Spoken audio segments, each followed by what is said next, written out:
FPS Win. Written by 嘟嘟雪球 Chapter 360. After the problem with the seaplane was solved, Chen Chen turned to the purchase plan of other equipment. The first thing was stronger bulletproof vests. He handed this matter directly to Peng Shuqing and asked him to communicate with the factory in the north to purchase customized, higher-strength bulletproof vests. The second is the mortar. At this point, the Eastern Corps and MPRI are really angry. They even took out RPGs. There is no need for Chen Chen to be polite to them. Even if you can't get any heavy artillery, you still have to have some 60mm or 120mm mortars. This matter should be handed over to Suyu. He has been engaged in arms smuggling business for many years. He cannot say that he is very familiar with the smuggling routes in various waters in Southeast Asia, but he has heard of them. Combined with the intelligence provided by Xiaoyu and part of the protection, he should also open up transportation channels from Pubei or other areas to Sulawesi to transport the things the Dongfeng Corps needs.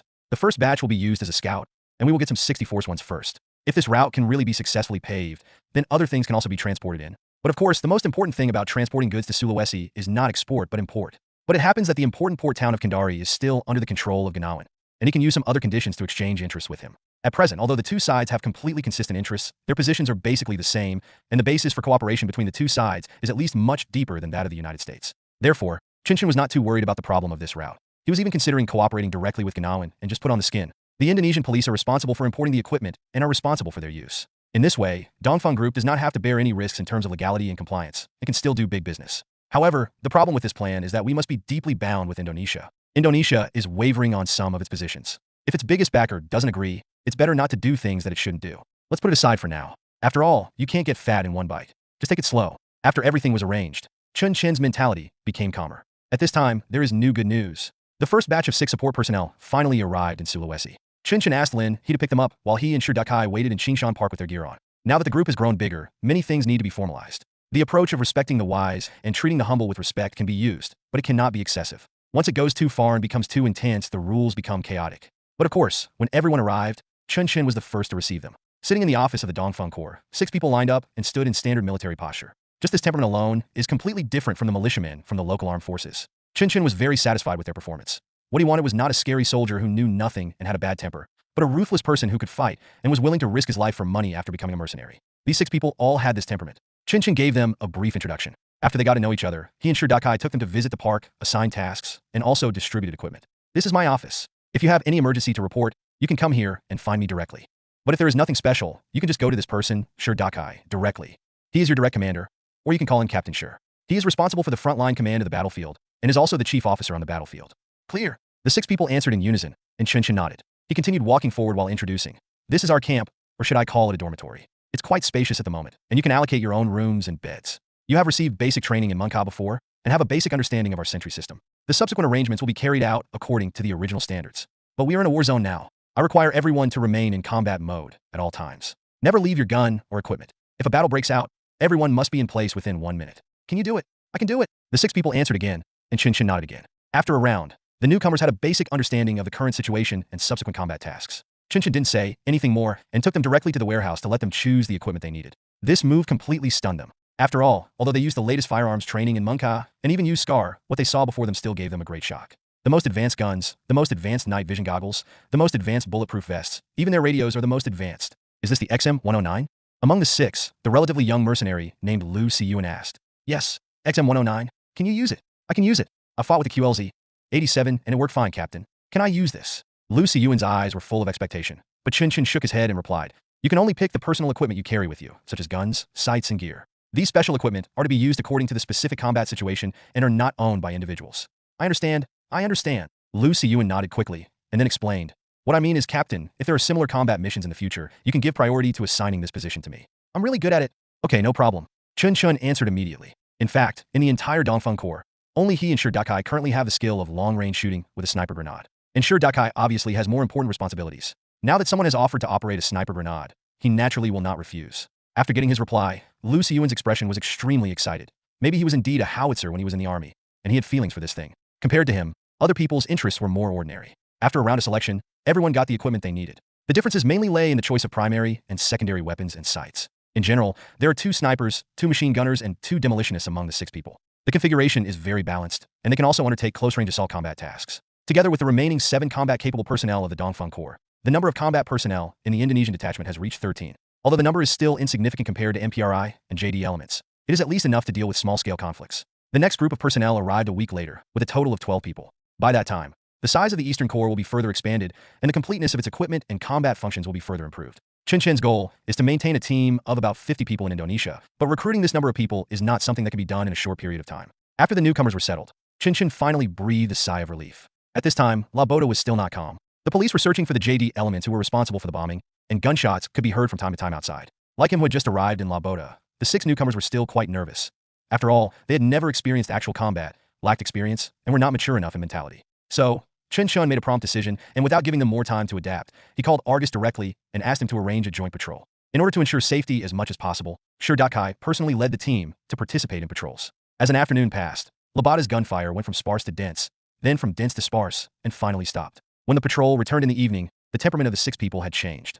Advertisement Chen Chen saw this, pulled Shi Dakai aside and asked, "How is it? Have you fired any shots?" Shi Dakai nodded and replied, "They all opened fire, but only 2 of them engaged the enemy directly. Not bad. The action was quite decisive, and he didn't show any mercy. But I really don't have any actual combat experience, so when I see a dead body, my reaction is quite strong." "Vomit it?" Chen Chen asked curiously. "Not really. It's just a little uncomfortable, but I can basically overcome it." Chen Chen nodded slightly, not surprised by this result. It is impossible to expect people who have never actually been to the battlefield to have no burden or psychological pressure about killing like in the movies. No army in this world can train its people to become killing machines that can attack anyone they see. New recruits must go through an adaptation process before going into battle. They must understand the consequences of shooting the bullets in their hands at the enemy. Only then can they truly understand the significance of each of their tactical actions and unleash the power of truly useful killing skills. Chen Chen originally planned to finish this matter in Pubei, but there was no way. The situation was stronger than the person, so he could only ask the person to come over first. But fortunately, the situation in Sulawesi is not much better than that in Pubei. Fortunately, the newcomers had the opportunity to receive desensitization training as soon as they arrived. Looking at the new recruits who had serious expressions on their faces, Chen Chen didn't plan to say much to them. He believed in the quality of the soldiers from that team, and especially believed that after knowing exactly what kind of enemies they had killed, they would not be able to overcome this obstacle. And sure enough, his idea was right. Half an hour after returning from patrol, when they attended the welcome dinner, the mood of the 6 people had improved. By the time the meal is finished, you will have fully recovered. They finally crossed this hurdle, and from now on, they can truly be considered a mercenary, a warrior. 2 days later, the adaptive training between the newcomers and the old ones was basically completed. Chen Chen also added the content of coordinated combat with military dogs to the training subjects, making full preparations for the subsequent clearance activities. He knew that MPRI had suffered heavy losses in previous conflicts. An absolutely elite team was completely wiped out. According to the American strategic deployment in Indonesia, it would be impossible for them to mobilize a team of the same size to attack the Dongfeng Corps in a short period of time. Therefore, their future mission is actually very clear, which is to cooperate with the police with Labota and Kendari as the center, gradually expand outward, and eliminate the JD forces in the entire Sulawesi. This work should have been carried out as soon as possible. But in fact, due to the confrontation between the president and the military, Ga Yaozi did not dare to act rashly and could only suppress the unstable situation within his jurisdiction as much as possible. Chen Chen is not optimistic about such a conservative strategy because he knows that JDism cannot be suppressed. If we want to fight, we have to defeat them all at once and kill all their leaders. Otherwise, the more you suppress them, the harder they will rebound. Once this rebound force is utilized by certain covetous forces, the consequences will be completely catastrophic. In his opinion, 1 week was the limit of balance. Once this time was exceeded, even God could not save Sulawesi. However, in this tense atmosphere, on the 4th day after the Chrono incident, Xiaoyu called. And she also brought new bad news to Chen Chen. The president won, but not completely. The impact of the consecutive large-scale terrorist attacks is too bad, and a large number of people have been held accountable. There is chaos within the military. Gado Nurmani has been taken under control, and Prabowo has taken over his powers. This year's Eagle Shield exercise has been cancelled, and MPRI's influence in Indonesia is being reduced. A group of U.S. military exchange personnel will be withdrawn, and intelligence activities will also be suspended. They will soon enter a state of temporary silence, and we must give them a fatal blow. 2 things. First, Bashir must be alive. Second, a group of people will withdraw from Indonesia in the coming period. You must stop them. Chen Chen stood there in astonishment, then continued to ask, "What's going on? What about the mobile brigade? Can't they even protect Bashir?" Civil strife. The mobile brigade is not a solid block. The whole of Indonesia is in chaos. The president misjudged the situation. He did not transfer Bashir to Jakarta, but detained him near Lake Matana. However, the mobile brigade there was also bribed. Now Bashir has no more than 20 guards around him. Also, the other party's actions were much faster than we expected. After the MPRI's attack on you failed, they immediately began preparing to evacuate. Now, the ISK members who were in contact with them have been evacuated. They are on a cargo ship from Kalimantan to Jayapura and will pass through the high seas north of Sulawesi in 50 hours. They still need to wait for further instructions. The core of the problem is Nur Mandi. If he can return to power in a short time, ISK will not withdraw from Indonesia. We can't give them this opportunity. We have to get the evidence in our hands. This is an important bargaining chip. If we get this bargaining chip, we can take down Bari Bari. Go figure it out. You only have 2 days to prepare. If you need any equipment, tell me as soon as possible. We are on very tight schedule. Clear. Chen Chen took a deep breath and continued. So what you mean is that we must rescue Bashir first, and then take control of the cargo ship where the ISK leader is within 2 days. Yes, to be exact, you only have 2 hours to rescue Bashir. The little fish on the other side replied solemnly. It's difficult, but it's the only solution. Go figure it out. I'll dispatch 2 helicopters right away. I'll keep you updated on the specific intelligence and requirements. Give me 20 minutes, and I'll give you a spot. Take him to La Boda and protect him until the civil unrest is over. There must be no coup in Indonesia, let alone a military coup. Otherwise, all our plans will come to naught. Okay, now go get ready. After you finish this job, you can have whatever you want. Chen Chen never expected that MPRI's failure in Krino would bring about such a serious chain reaction. But think about it. If the Bashir incident could be explained as internal corruption with some blunt reason, then the incident in Krino almost confirmed the military's attempt to collude with external forces and try to seize power and commit treason. They have no choice but to be anxious, and neither does the president. Therefore, the struggle is bound to intensify again. And the fact that they were able to suppress it for more than 3 days without riots happening immediately is already the limit of what the country's power structure can do. Internal silencing and purges and external bribery and solicitation are inevitable things that will happen. It is no wonder that Xiaoyu described the situation as chaos. And this is indeed the case. Just 5 minutes after Xiaoyu made the call, Chen Chen, who was leading the team to get ready, received the latest news from Ga Yaozi. There was a standoff between the Kandari police and the 88th Task Force, and the mobile brigade was almost split into 2, with each joining the opposing camps. The reason for their confrontation was extremely ridiculous. They were just trying to fight for the right to handle the Labada bombing case. Task Force 88 questioned the police's slow progress, while the police questioned the loyalty of Task Force 88. I have to say, this is simply child's play. If you, Task Force 88, really wanted to arrest someone, would you wait until this moment? What was your intention in bringing in the mobile brigade? To put it bluntly, weren't you just trying to disrupt the police's process? Moreover, the original idea of Task Force 88 was not confrontation at all, but to directly engage the police's armed forces. But in the course of their actions, one person played a very crucial role. Massimo. He revealed to the police the news that Task Force 88 was about to take action, buying the police time to prepare. If it weren't for this intelligence, the police would have been in a completely passive position. After that, the 88th Task Force would have definitely targeted Chen Chen's Dongfeng Corps. Even if they didn't directly attack, they would have restricted their actions. By then, it would have been impossible for Chen Chen to mobilize manpower to rescue Bashir and intercept the ISK leader who was about to escape. This was originally just a casual arrangement, and Chen Chen did not expect it to play such a role. But no matter what, the Dongfeng Corps still has a chance. At this time, all personnel were ready. Xiaoyu provided more detailed intelligence, but the 2 helicopters had not arrived yet. Chen Chen seized the opportunity to give everyone a pre-war briefing. Our mission this time is to rescue Bashir. The location is near the village of Noha on the south side of Lake Matana. The exact location is not clear, and we need to wait for further intelligence. The helicopter we used this time was an Airbus AC-145 civilian helicopter provided by a nearby Chinese-funded enterprise, and the pilot was an ordinary civilian pilot. That is to say, in this flight, the helicopter could only undertake delivery missions, and to ensure safety, it could only be delivered from the periphery. The delivery point was set at a tuna farm 5 kilometers away from the target area. We needed to find a vehicle ourselves or walk into the target area. Time was very tight. The enemy's defensive strength in the target area is unknown, but based on the total number of mobile brigades stationed there, the total number of enemies will not exceed 50. The combat objective is very simple. Break through the defense of these 50 people and assist the defenders in evacuating. A group of 4 people will go out for reconnaissance to find out the enemy's deployment and determine the specific location of the target. Groups 2 and 3 attack head-on, draw enemy firepower, and kill enemy manpower. 4 groups infiltrated the flanks, and the camera established a retreat route. The target was evacuated to Lake Matana, and the seaplanes were used to assist in the evacuation. After the evacuation mission was completed, all 4 teams met at the Noha village pier and used the boats at the pier to evacuate southwestwards towards the Pelaban Bridge. They entered the jungle from the Pelaban direction, crossed the jungle, and detoured to Batabes, and finally evacuated from Tawudi Lake by seaplane. Since the friendly forces and enemy forces originally belonged to the same camp, the friendly forces will use light-colored cuffs as identification marks. But considering the tense situation on the battlefield, we do not require 100% identification of friend or foe. When identification is not possible, the principle of firing is fire first. All actions are to ensure the survival of the target. Understand? Clear. Advertisement. Everyone answered at the same time, and at this time, 2 AC-145 helicopters slowly landed in the park. At Chen Chen's command, everyone began to move their equipment and board the vehicles one by one. Everything went on in a tense and orderly manner. Sir Dakai walked over to Chen Chen and asked with a little confusion, "Why didn't the president bring Bashir to Jakarta?" Chen Chen sighed and replied, "Strictly speaking, this is not a miscarriage of justice. The president's thinking is that there are too many traitors around him. If Bashir is really sent to Jakarta, he might die inexplicably. Instead of doing this, it is better to lock him up in a place that no one knows about and is safe enough to use as a bargaining chip to deter the military." But he didn't expect that the elite troops of the mobile brigade, whom he thought were the most loyal, would also be bribed and defected on a large scale. So, that put him in a situation where he had no one available. "We don't feel comfortable sending anyone to rescue them, so we have to be the third party to intervene." Hearing Chen Chen's words, Sir Dakai shook his head and said softly, "Irony. To be honest, this kind of thing is unlikely to happen even in Pubay. There's nothing we can do about it. This is how the magical island country is. Let's go, get on the plane." The 2 men quickly ran towards the helicopter. A few seconds later, the 2 helicopters took off again, carrying the murderous team towards Lake Matana. The newcomer Lu Siyuan, who was sitting next to Chen Chen, looked a little nervous. Chen Chen patted him on the shoulder and said, "Don't be afraid. On the battlefield, the only thing you fear is death. At the same time, on the top of a mountain outside the Qingshan Park, Buck from the 88th Task Force stood beside Ollie, pressed down his hand, and put aside the ready-made Stinger air defense missile. Seeing the other party's puzzled expression, Buck said, "This is a civilian helicopter. If it really shoots it down, do you still want to live? Be smart. It's obvious that someone wants us to take the blame in this situation. What's the point of doing it without thinking? Let them go. If they can really defeat the rebels of the Mobile Brigade, then they deserve to live. If we can't get rid of it, then we don't have to worry about it." Hearing his words, Ollie nodded thoughtfully, but after a moment he asked again, "Then how do we explain this to the higher-ups?" "Confess." Buck sneered and replied, "What is there to explain?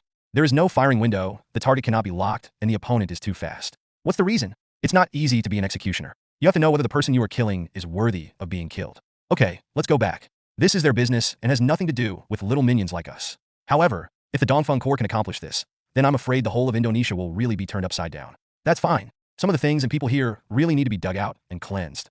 The helicopter flew northwest, turned north after reaching over Lake Matana, and then landed near the tuna farm as planned. The Dongfeng Corps did not encounter any obstruction, but at a distance of nearly 5 kilometers, they could already hear the faint sound of gunfire coming from the distance. It was obvious that the attacking and defending sides of the Mobile Brigade were engaged in a fierce exchange of fire, and with no numerical advantage, the defending side would definitely not be able to hold out for too long. The situation was critical. Chen Chen had no time to think and broke into the farm with a gun. He searched out the only means of transportation here, 2 women's motorcycles. Although a bit crude, the 2 vehicles can just accommodate a reconnaissance team of 4 people and are even relatively safer, making them suitable for use by the reconnaissance team. After all, on the battlefield, as long as it is not a bulletproof vehicle, it doesn't make much difference whether it has a layer of iron sheet or not. Motorcycles are small targets and are not easily hit by rockets. In addition, they are easy to get on and off and can quickly launch counterattacks, so their advantages are very obvious. So, led by Dakai, the reconnaissance team set off quickly, while Chen Chen led the other personnel on foot towards the target area. The distance of 5 kilometers is actually not considered a long-distance raid, but the Eastern Corps must arrive at the fastest speed, which places considerable demands on the physical strength of the personnel.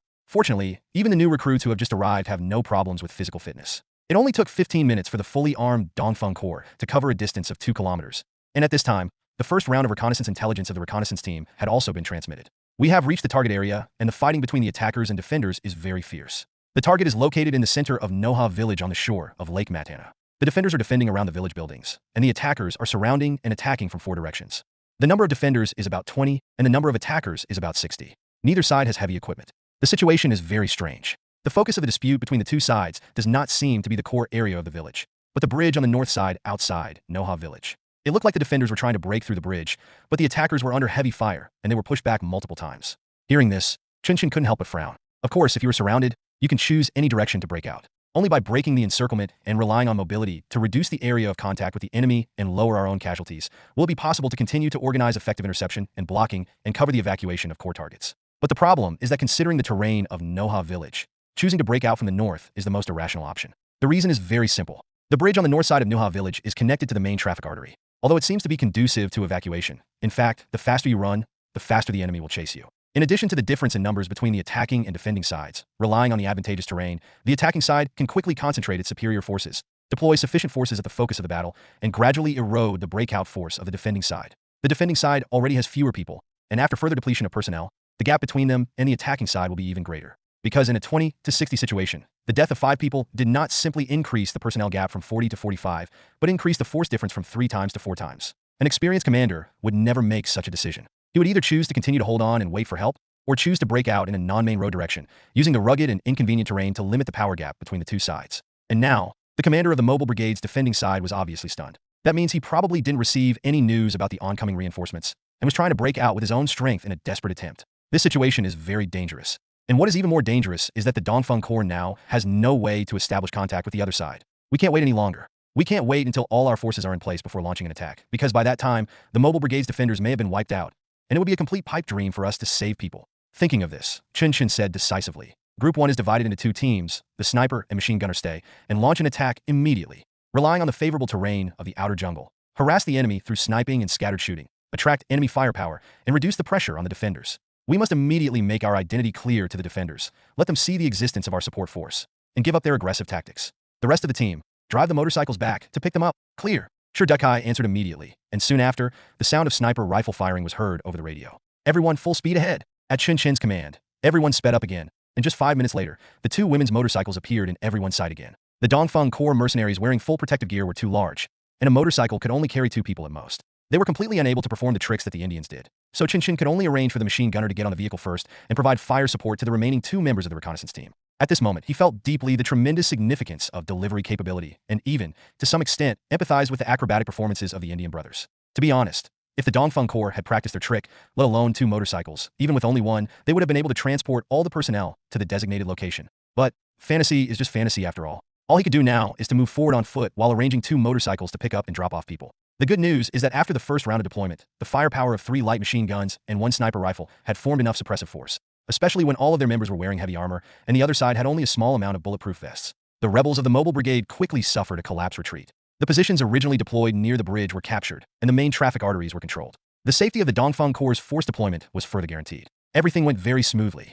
10 minutes later, Chen Chen led his team to the position on the north side of Nuha village. All 13 members of the Dongfeng Corps gathered together and formed a pincer attack with the defenders of the mobile brigade, suppressing the rebels in the building complex outside Nuha village. For a mobile brigade equipped only with light weapons, the pressure from the Dongfeng Corps was overwhelming. After the arrival of the Dongfeng Corps, the rate at which the rebels were reduced in numbers increased rapidly. Before he could even open his gun, he saw 2 rebel squads trying to retake the position being knocked down by a round of interdiction fire from 2 machine guns. They tried desperately to find cover on the ground, but soon, snipers from the Dongfeng Corps locked onto their position. Yang Shu was the first to fire a shot. The M24 in his hand fired a 7.62mm bullet, which easily pierced through an enemy's head. The man was lying on the ground with his head down. The fear brought by the high-density firepower made him dare not raise his head, and even his body was shaking. However, as Chen Chen said on the battlefield, fear means death. Because fear will distort your movements, make your judgment inaccurate, and make you think there is no risk as long as you can't see it. In essence, a soldier who cowers on the battlefield is not much different from a child who covers his head with a quilt when sleeping at night. Perhaps the only difference is that there are no monsters outside the quilt that prey on anyone, but there are really deadly bullets flying continuously from above the bunker. The bullet entered the enemy's head and then exited from his chin. His head hit the ground violently, and after a small puff of dust, there was no more movement. The flowing blood and brain matter dyed the soil on the ground into complex colors, and after seeing this scene, his comrades around him jumped up in fright. The bullets fired by the M249 knocked down the enemies who had stood up. In less than 2 minutes, the losses of the 2 teams had exceeded half. Advertisement, the Dongfeng Corps' starting position was completely stabilized, and Chen Chen immediately ordered, throw smoke bombs. According to the division of the combat teams, the 7-man double arrows of groups 1 and 2 will outflank the western flank, clear the enemy's outer firing points, and reduce the enemy's space for movement. Group 3 continues to provide suppressive fire and cover the advance of groups 1 and 2. Group 4, follow me, go around from the east, occupy the high ground on the east side, and establish a firepower position. Clear. All team members responded immediately, and at this time, the mobile brigade defenders also launched a counterattack. They had identified the support force, and with the bulk of the firepower drawn away, they began their assault on the weak rebel positions on the western side of the line. But unfortunately, they are not the Dongfeng Corps after all, and they do not have enough equipment to withstand light weapons bullets. A squad bypassed the houses on the west side and used the walls as cover to shoot at the rebels on the distant hillside. Their position was immediately exposed, and nearly 10 guns were aimed at the squad as if they had found a weak target. After just 1 round of firing, all 4 members of the squad were killed. Seeing this scene, Chen Chen's eyes were bloodshot. Shit, what the hell? Can't you just stay where you are and wait for us to attack you? Who the hell has ever seen someone rush out to fight when support has already arrived? Isn't it good to use cover to exert pressure, disrupt the enemy's decision-making, and provide cover for the outer support forces? As expected, I'm not afraid of godlike opponents, but I'm afraid of pig-like teammates. After the entire defending squad was wiped out, a huge firepower gap appeared on the defense line west of Noha village. The rebels immediately seized the breakthrough and quickly carried out a new round of tactical arrangements. One of the 2 10-man teams, originally on the north side, was dispatched to the west to intercept the 2 groups of the Dongfeng Corps that launched an attack from the flank, while the 10-man team on the west side left 2 people to provide cover, and the remaining personnel quickly launched an assault on the central area of Noha village. At this time, the 2 arrows on the Dongfeng Corps' flank were still 300 meters away from the western defense line, and there were rebels on the north side trying to intercept them. Although these people had low combat quality, what they fired from their guns were also genuine 5.56mm bullets. The 2 groups slowed down their advance, and the western defense line of the defenders completely collapsed. The 8 rebels quickly broke through the periphery of the village and began to move towards the core area. They moved very quickly, and with the defenders severely outnumbered, almost every conflict was a case of the majority defeating the minority. Even though the defenders relied on civilian houses as cover, the thin brick and wood walls common in Indonesia were completely unable to block bullets. Anyone who appeared from the window or behind the door would be directly killed by the rebels with a concentrated fire. It's not very professional, but it's definitely effective enough. In less than 2 minutes, they had already covered a distance of nearly 100 meters and were heading straight for the courtyard in the center, where Bashir was. At this time, in addition to the north side, the defenders were also facing attacks from 3 directions at the same time. Most of their forces were deployed on the periphery. Even if they wanted to return to defend, it was too late. Listening to the report from Shur Dakai from Group 1, Chen Chen wanted to rush over and shoot the commander of the defenders. But there is no way. This is how it is on the battlefield. A small mistake in decision-making may lead to devastating consequences. In the absence of any projectile weapons, they could only hope that Groups 1 and 2 would escape interception and complete the support as quickly as possible. What? XM-109? The bullets fired by this thing belong to the category of high-speed grenades. There is no way to shoot a parabola at this distance, and there is no way to cross obstacles and complete a surpassing shot. Group 1 intercepts. Group 2 continues to attack. Shirdakai quickly gave orders on the radio. At this time, the rebels had already reached the gate of the courtyard where Bashir was. There were only 3 defenders in the entire courtyard, and they were completely overwhelmed by the attack of 8 people. Chen Chen was extremely anxious. If these 8 people really broke into the building, or even if they didn't need to break in, they could just fire at the building, and with a chance one of the bullets hit Bashir's head, the whole operation would be over. He had imagined many kinds of failures, but never thought that failure would happen in this way. He was still 200 meters away from the high ground on the east side. If they can quickly occupy the high ground and establish a commanding position, Chen Chen will have the opportunity to use a large caliber sniper rifle to penetrate the wall and suppress, thus buying time for Group 1 and Group 2. However, 2 of the 3 defenders in the courtyard had fallen, and they were unable to cause any effective casualties to the 8 people who came together to attack them. Bashir only had 20 seconds left, and it was too late to rescue him anyway. The rebels who were originally attacking from the east were fleeing. Although there were only 3 people on Chen Chen's side, they had no intention of confronting him head-on. As soon as the shooting started, they all hid, and once the Dongfeng Corps was ready to move forward, they emerged from the bunkers and fired a few shots. The smoke bomb could not block off a large area, and the feeling of being bitten by a fly made Chen Chen feel uncomfortable all over. This mobile brigade is definitely not a strong enemy. In comparison, it may even be inferior to Zhao Jiaoyang's private soldiers. But they could definitely be called smart opponents, and their intelligence was among the highest level. 2 minutes later, the support team led by Chen Chen finally occupied the high ground and established a firepower position. But at this time, in the small courtyard below, the 8 attackers had already finished cleaning up it. However, their behavior was a little strange, because after they came out of the courtyard, they quickly entered the house next door. This cannot be a change of position. There is only one answer. This courtyard is a false target. It is impossible for the commander of the garrison to be so stupid. Chen Chen was greatly encouraged and immediately gave the order. Number 3, contact the seaplane for takeoff. Group 2 continues to intercept. The people are still here. Clear out the rebels in the village and build a defense line.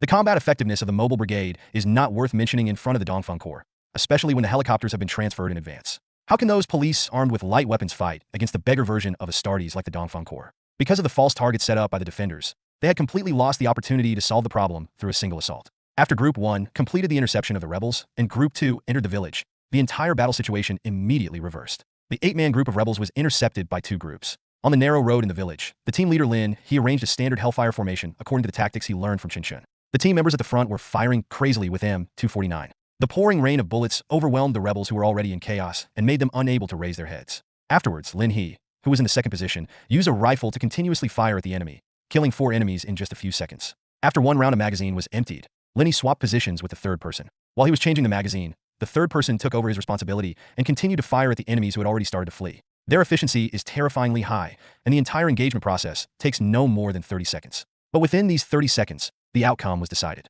This is the characteristic of hellfire tactics. The Americans themselves once used a sentence to describe this tactic.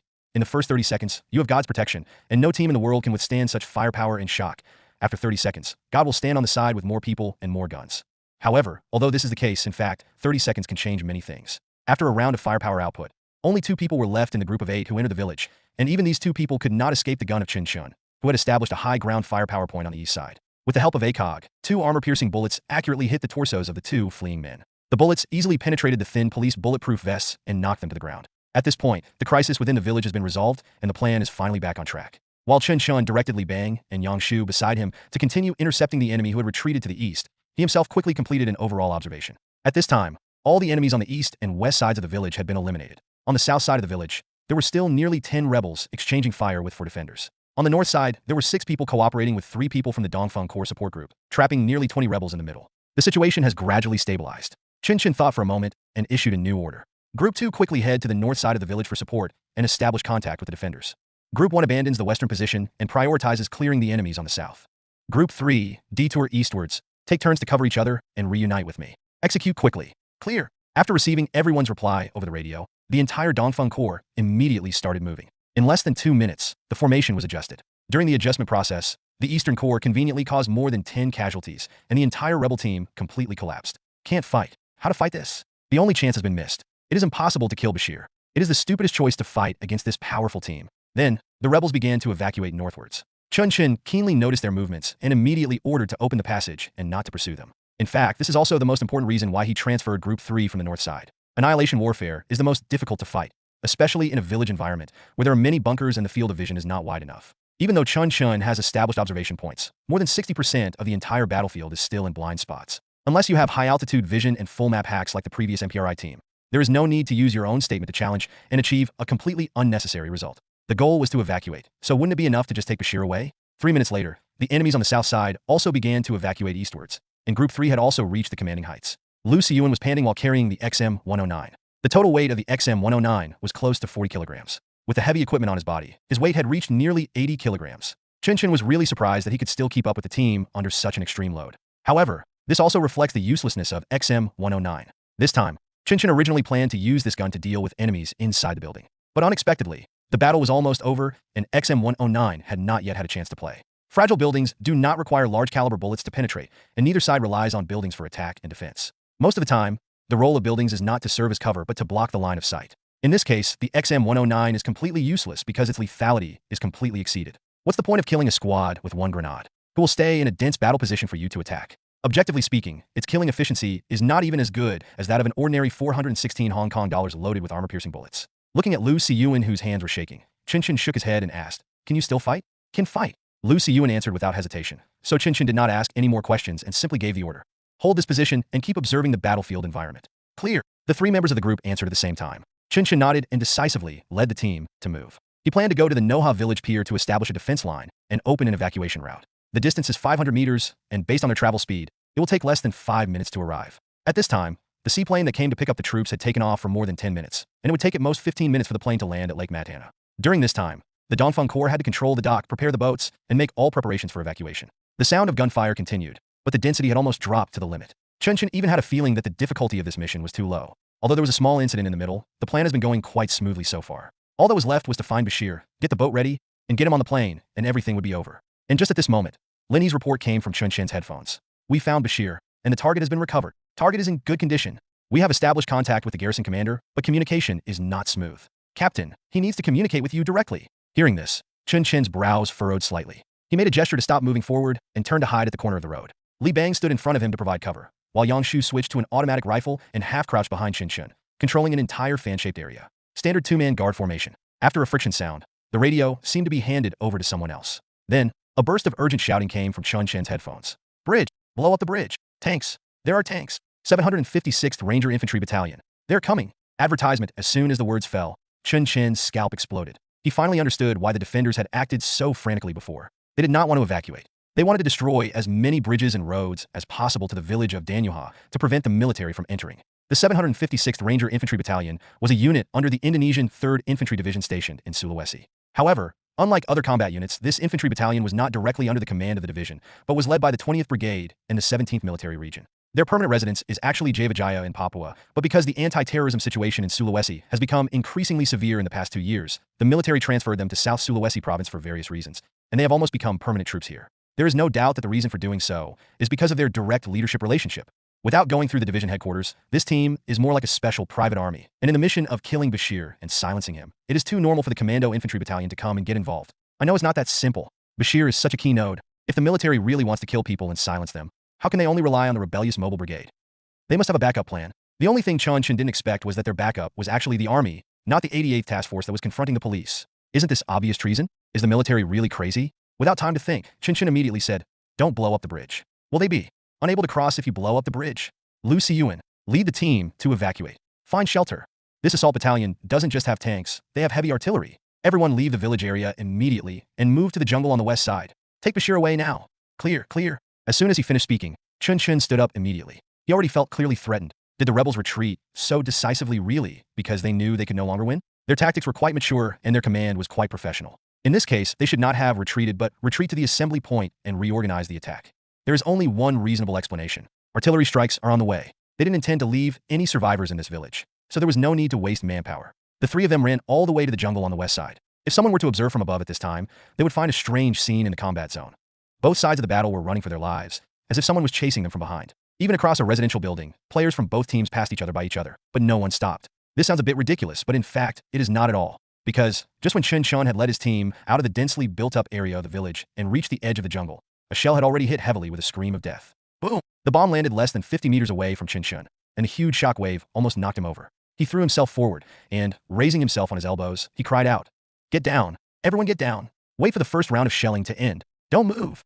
However, his voice was completely drowned out by the sound of artillery fire. In the first round of shelling, at least a dozen shells fell, and among these dozen or so artillery shells, at least 5 are heavy artillery with a caliber of 155 or above. This is not the firepower that the 756th Assault Group Infantry Battalion can produce. It is very likely that the 6th Field Artillery Battalion originally stationed in South Sulawesi is also involved. How the hell do you fight this? At this point, he had completely given up on the mission to rescue Bashir because he knew that in the face of such national power, no matter how hard you try, you still can't beat it. Everyone hide. Group 2, give up your cover.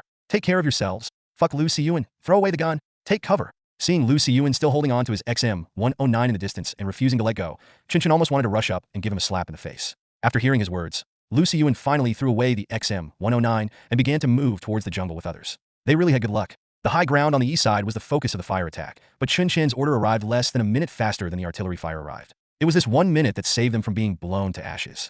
The shells were still falling. Chen Chen stood on the high ground under the bombardment and quickly observed the situation in the distant village with a telescope. After only 2 rounds of shelling, most of the buildings were destroyed. Following the trajectory of the shells and looking into the distance, the artillery positions at the end of the road were vaguely visible. As expected, this artillery battalion could only use direct fire. Very weak, but he was good enough to retreat. This was the only thought left in Chen Chen's mind. At this time, Group 1 and Group 2, who had evacuated from the village, had also entered the jungle. The shells followed their footsteps, and the nearest shell even landed less than 20 meters behind them. If they hadn't been blocked by the slope, the fragments and shock waves would have been enough to wipe out the 2 teams. Despair. Chen Chen now fully understands the feelings of his enemies in Pubei. Under heavy artillery, all beings are equal. You have nowhere to hide and no way to fight back. A falling shell is like a deadly, evil spirit. You have no way of predicting where it will land. Only at the moment it hits the ground will it reveal itself with tremendous, terrifying, and irresistible force. And similarly, you don't know when the bombardment will end. All you can do is huddle behind the shelter and silently pray for good luck to God, your ancestors, and all supernatural powers. The artillery fire had extended into the jungle. After making sure that all personnel had entered the jungle and were out of sight of detection, Chen Chen ordered the team to move north without hesitation. They couldn't stop in the jungle because the opposing artillery fire would inevitably plow the entire jungle thoroughly. Only by going north, only by getting as close as possible to the enemy's position and entering the blind spot of artillery fire, can there be a glimmer of hope. Fortunately, Chen Chen's judgment was correct. Under Lin He's leadership, everyone quickly headed north and passed through the shelling area through the gap. The shells were left behind them, and they finally got an extremely precious observation window. But this did not mean that they were safe, because not far away, 2 FV-101 Scorpion light tanks, under the cover of artillery fire, have begun to advance towards the village.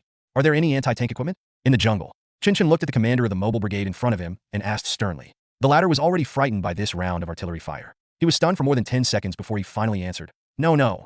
We have to surrender. They have tanks. Didn't I know they had fucking tanks? Chen Chen cursed angrily and quickly glanced outside through the gap in the jungle. At this time, the tanks of the Raider Infantry Battalion had crossed the bridge on the north side of Noha village and arrived inside the village. The artillery fire had ceased, and the infantry following the tanks began searching. In a few minutes at most, they would realize that the shelling had not achieved the desired effect and would then continue their search of the jungle. By that time, the Dongfeng Corps would have nowhere to hide, because their location is on a small peninsula beside Lake Madhana. As long as the road was blocked from the north, the military could search slowly and leisurely, driving everyone into the lake like chasing rats. If they were a little more ruthless, they could even do what Chen Chen did and set the entire peninsula on fire. In this way, they don't even have to bear the risk of attrition during the search. The situation has completely turned in favor of the military, and the Dongfeng Corps has no hope of breaking out. The other side had no extra concerns and no need to be cautious. As long as they killed Bashir, the commander would still be the commander tomorrow, and the army would still be the army. Everything that happened in Noha village would only be explained as a sudden exercise. The more serious problem was that under the premise of direct military intervention, Xiaoyu had no ability to intervene at all. At this time, let alone mobilizing resources, even if she said one more word, she might be accused of interfering in internal affairs. The situation is so serious that surrender has almost become the only option. But even if I surrender, will these people let me go? The answer is undoubtedly yes. Won't. They even directly use the army to encircle and suppress the mobile brigade under the president's team. Would they still leave an excuse to attack themselves? It's death anyway. Resistance is the only way out. Thinking of this, Chen Chen took a deep breath and tried his best to calm himself down. Then he said, if we surrender, we will die. Our only chance is to stop the opponent's offensive and send Bashir away. Only when he's gone will we have bargaining chips and a chance to survive. Our plane will arrive in 5 minutes at most. Now tell me, does this infantry battalion have air defense capabilities? After hearing Chen Chen's words, the commander finally regained some consciousness. He thought for a moment and said in a trembling voice, neither the artillery battalion nor the infantry battalion has air defense capabilities, but since they have already deployed the artillery battalion, there is no way they will not mobilize the 16th Anti-Aircraft Artillery Battalion as well. They must have anti-aircraft firepower, but we don't know where they are. It's getting worse. It was impossible to use seaplanes to carry out harassment now. Not to mention harassment, even landing was impossible. Without any hesitation, Chen Chen immediately made a gesture to Shi Dakai, who called Wang Qi and ordered him to hover and wait. He quickly spread out the simple map, glanced at it and said, we now have 2 roads. The first option is to jump into the water and swim to the other side. The straight line distance is 6 kilometers. I just saw that the ship has been completely destroyed. We can't use it, and neither can the other side. Leaving Bashir here gives them a chance to let us go. But after we left, our business in Indonesia was completely ruined, and the military would not allow us to continue to exist. Advertisements say the second one. Sure, Dakai immediately took over the conversation. Chen Chen nodded slightly and continued speaking very quickly. Second, we break out from the north. The enemy has the advantage in artillery and tanks, but their infantry is poorly equipped. We can completely suppress them. We went straight past the village of Noha and entered a larger area of jungle from the north side. The jungle is our advantageous battlefield. Since tanks can't enter, we don't have to be afraid no matter how many people come. The biggest problem with this plan is that we would have to face their tanks directly when we pass through the village. So, we have to disable the enemy tanks first. Damn, a thing like the FV-101 can be penetrated by a single RPG round, and we don't even have one. It's still too hasty this time. Which option should we choose now? I choose 2. Sure, Dakai raised his hand without hesitation, and others also expressed their opinions. What surprised Chen Chen was that no one chose option 1. But if you think about it carefully, it is actually reasonable because plan 1 is too passive. After entering the water, everyone completely became a living target with no ability to resist. If the enemy had a sniper, they could even shoot them one by one. If they wanted to survive, they could only rely on fate. Plan 2 was passed unanimously, and the decision was finalized. Chen Chen immediately began to arrange a breakout. At this point, including the mobile brigade, they only had 21 available troops. It would not be too difficult to directly confront the military that was coordinating infantry and tanks, but it would be completely impossible. In order to cross the nearly 500-meter distance between the village and the jungle on the north side, it is necessary to make a comprehensive plan for the use of equipment. Grenades, smoke bombs, large-caliber armor-piercing shells, none of them can effectively kill tanks. Even the XM-109 had been abandoned halfway. Chen Chen's brows were twisted into knots. He looked at the commander of the mobile brigade, and suddenly an idea flashed in his mind. What are you going to use to blow up the bridge? Blow up the bridge? Use C4. The commander took out a box of C4 from his luggage, and Chen Chen suddenly understood. Yes, the mobile brigade may not have anti-tank equipment, but it still has door-breaking equipment. C4 is one of the most classic configurations of anti-terrorist forces. How could they not bring it? Give me all the C4. At Chen Chen's command, the only 8 remaining members of the mobile brigade all moved. In just over 10 seconds, Chen Chen had accumulated a large pile of plastic bombs in his hands. That's about enough. Chen Chen breathed a sigh of relief and divided the bomb on the ground into 2. Watching his movements, Sure Dakai's eyes became solemn. We're going to use bombs to blow up tanks? Will it work if we throw them remotely? Cannot. Chen Chen shook his head and continued. The power of directional bombs is too small. Not to mention long-range throwing. Even if you get close to them, they may not be able to penetrate the armor. We have to deliver the bombs precisely onto the tank tracks. As long as we can disable the tanks, we will have more room to maneuver. This is the only solution. The equipment is too limited. Damn it, I never thought that I would perform anti-tank gymnastics in Indonesia, even though I already have tanks in Pubay. I had originally planned to update 7 chapters today, but there are some issues with the subsequent chapters, so I need to reconsider and revise them. I will post them tomorrow. Ever since tanks came into being in the world, how to defeat them has been an enduring topic faced by all armed forces. When it comes to the skill of attack tanks, whether using incendiary bombs, mines, anti-tank grenades, rockets, individual missiles, surface-to-air missiles, or ballistic missiles, the trend is towards larger and larger equivalents, higher and higher technologies, and longer distances. But of course, due to the existence of certain special battlefield environments, a rather primitive but quite weirdly efficient tactic was also born, which is the legendary anti-tank gymnastics. First, use a close-range assault and manpower-delivered explosives to destroy the reactive armor on the tank's surface. Then return to the designated launch position and use 105 rockets to penetrate the tank's fragile skirt armor. After the tank loses power, launch rockets from multiple angles to completely destroy it. The whole set of movements is smooth and pleasing to the eye. Unfortunately, the core of this set of gymnastics moves lies in one sentence. The enemy has no infantry-tank coordination. In fact, among most laymen and even most less professional military fans, their understanding of infantry-tank coordination is wrong. Rather than saying infantry-tank coordination in their minds, it would be more accurate to say that what they were thinking was infantry accompanying tanks. These are two completely different things, and the most crucial difference lies in the difference in firepower density. True infantry-tank coordination is to separate tanks and infantry into separate groups, while maintaining a certain distance when moving and ensuring that the direction of fire is unified. The key point is that both tanks and infantry must have a wide firing range to ensure that they can hit their respective targets. A very simple example is that in the current situation, in this kind of village battle, the Indonesian tanks did not use the tanks as cover and follow behind the tanks while breathing in the exhaust gas as most people thought, but fell behind the tanks about 200 meters and waited for the tanks to pass the bridge and reach the edge of the village, and then used the tanks' cover to launch a collective attack. It has to be said that although Indonesia is not good, their use of routines was still quite effective before the real fight started, and they encountered a strong counterattack. The result of this being in place was that Chen Chen had no chance to quickly deploy or launch a surprise attack. Before anyone was seen, a round of heavy artillery bombardment was launched, interrupting the enemy's command sequence in the combat area, forcing the enemy to withdraw from the bunker and find a new anti-bombardment bunker. Immediately afterwards, the tanks charged at full speed to establish deterrence, using the vehicle-mounted coaxial 7.62 mm caliber machine gun to clear out the remaining enemy light infantry and establish a channel for subsequent infantry to follow up. Afterwards, after the light infantry arrived, the tanks continued to advance in the direction of the enemy's firepower, pulled out a safe area, established firepower positions, and did what they had done before, step-by-step controlling the entire area and taking over the entire battlefield. The Dongfeng Corps was completely beaten down by this combination of punches, and this is the difference in systematization. Now, after the enemy has completely occupied the village and started to advance towards the woods relying on favorable terrain, the room for counterattack left for the Dongfeng Corps has been compressed to the limit. The only good news is that when the two sides began to engage in close combat, the heavy artillery positions in the rear had basically lost their effectiveness. At least, the Dongfeng Corps no longer needs to worry about artillery fire from the sky. But how to destroy these two tanks is still the most important problem facing Chen Chen. He couldn't have his men rush forward with explosives and blast the tanks at close range like Hamas's Suicide Squad, nor could he use long-range individual anti-tank weapons to kill the thinly armored FV-101. There's only one thing he can do: smoke. Unlike most tanks in service, the older version of the Scorpion tank does not have a thermal imaging system.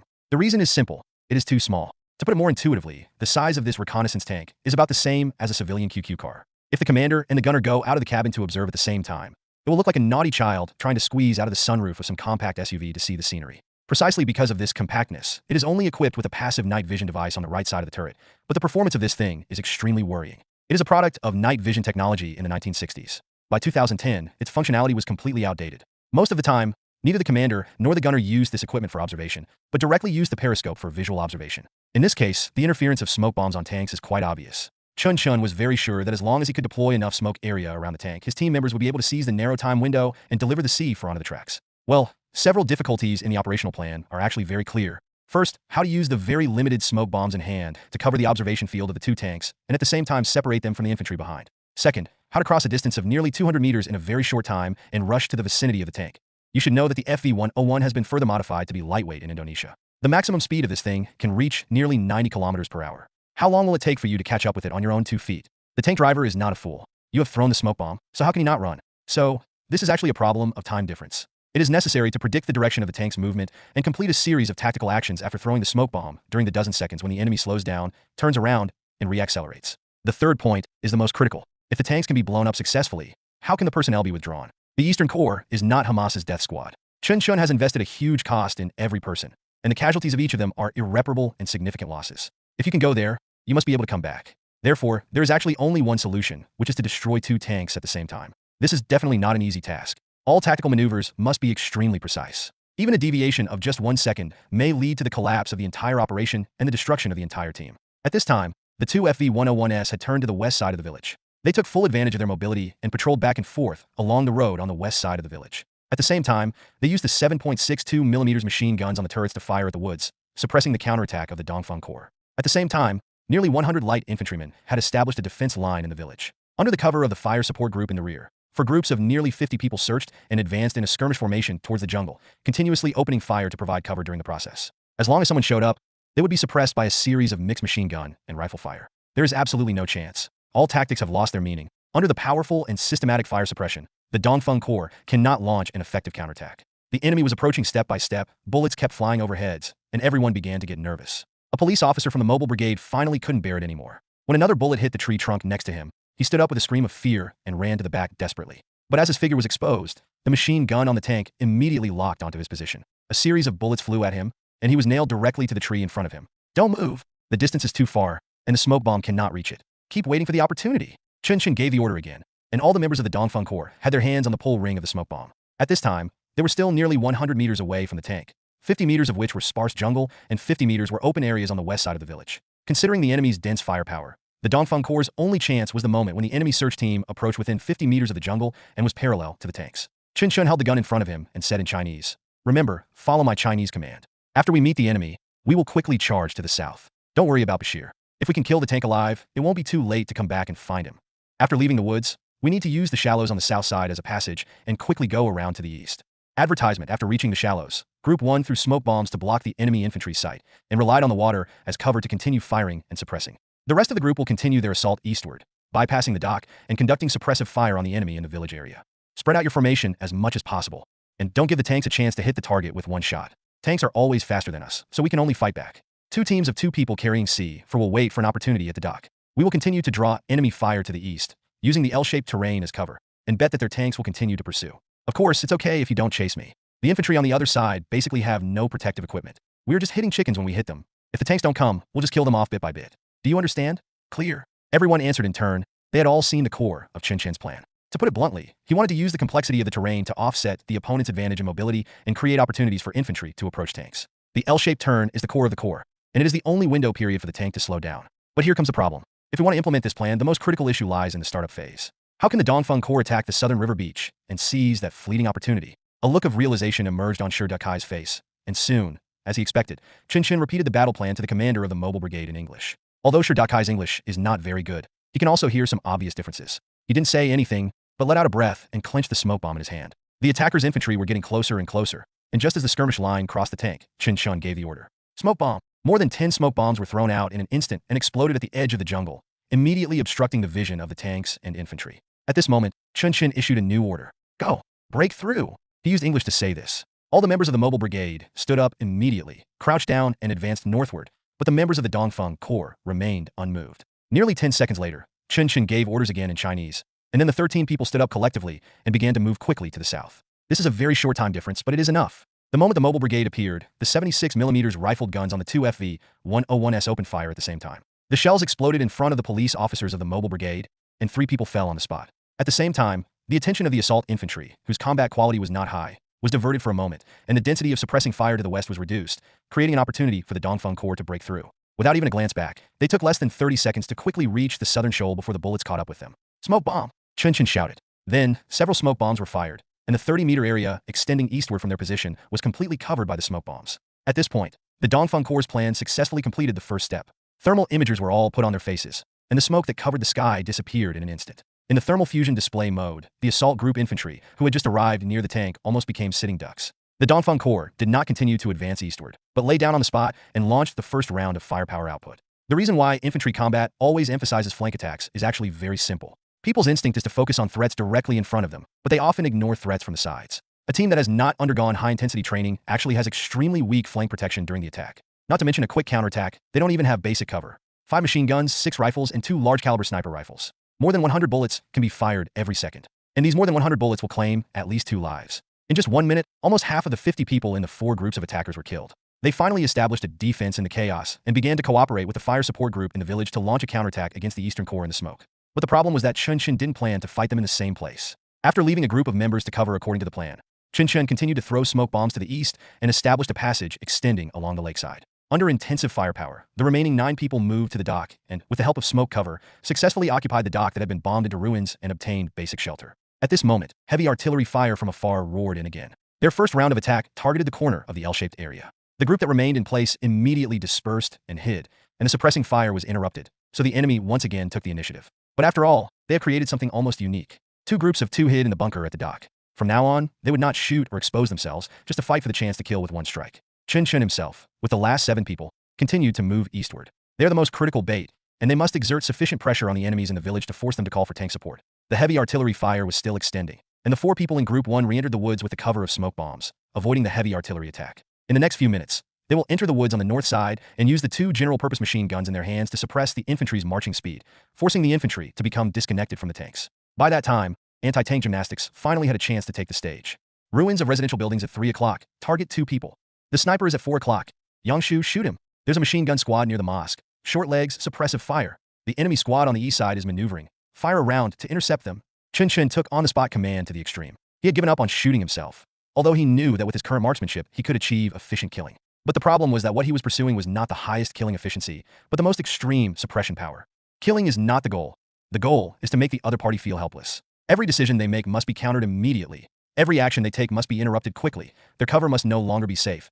Their attack must no longer be smooth, and they must even completely lose the right to observe. In a light infantry duel, if there is no significant difference in the equipment of the 2 sides, the side with better protection and more advanced sights will have an advantage that is completely unbreakable. Even though the enemy used machine gun pickups to deploy 2 heavy machine gun firing points in the village, the moment they appeared, their receivers were blown up by 2 large-caliber sniper bullets. The soldiers on guard at the side were even scratched on the arms by the flying metal fragments. The direct firepower was completely ineffective, and after being suppressed for a full minute, the assault infantry finally came to their senses and began to set up small-caliber mortars and launch artillery attacks on the positions of the Dongfeng Corps. Hidden. The moment the howling sounded, Chen Chen immediately ordered his men to disperse. And just as his voice fell, the roar of exploding shells rang out one after another. Boom! Oh!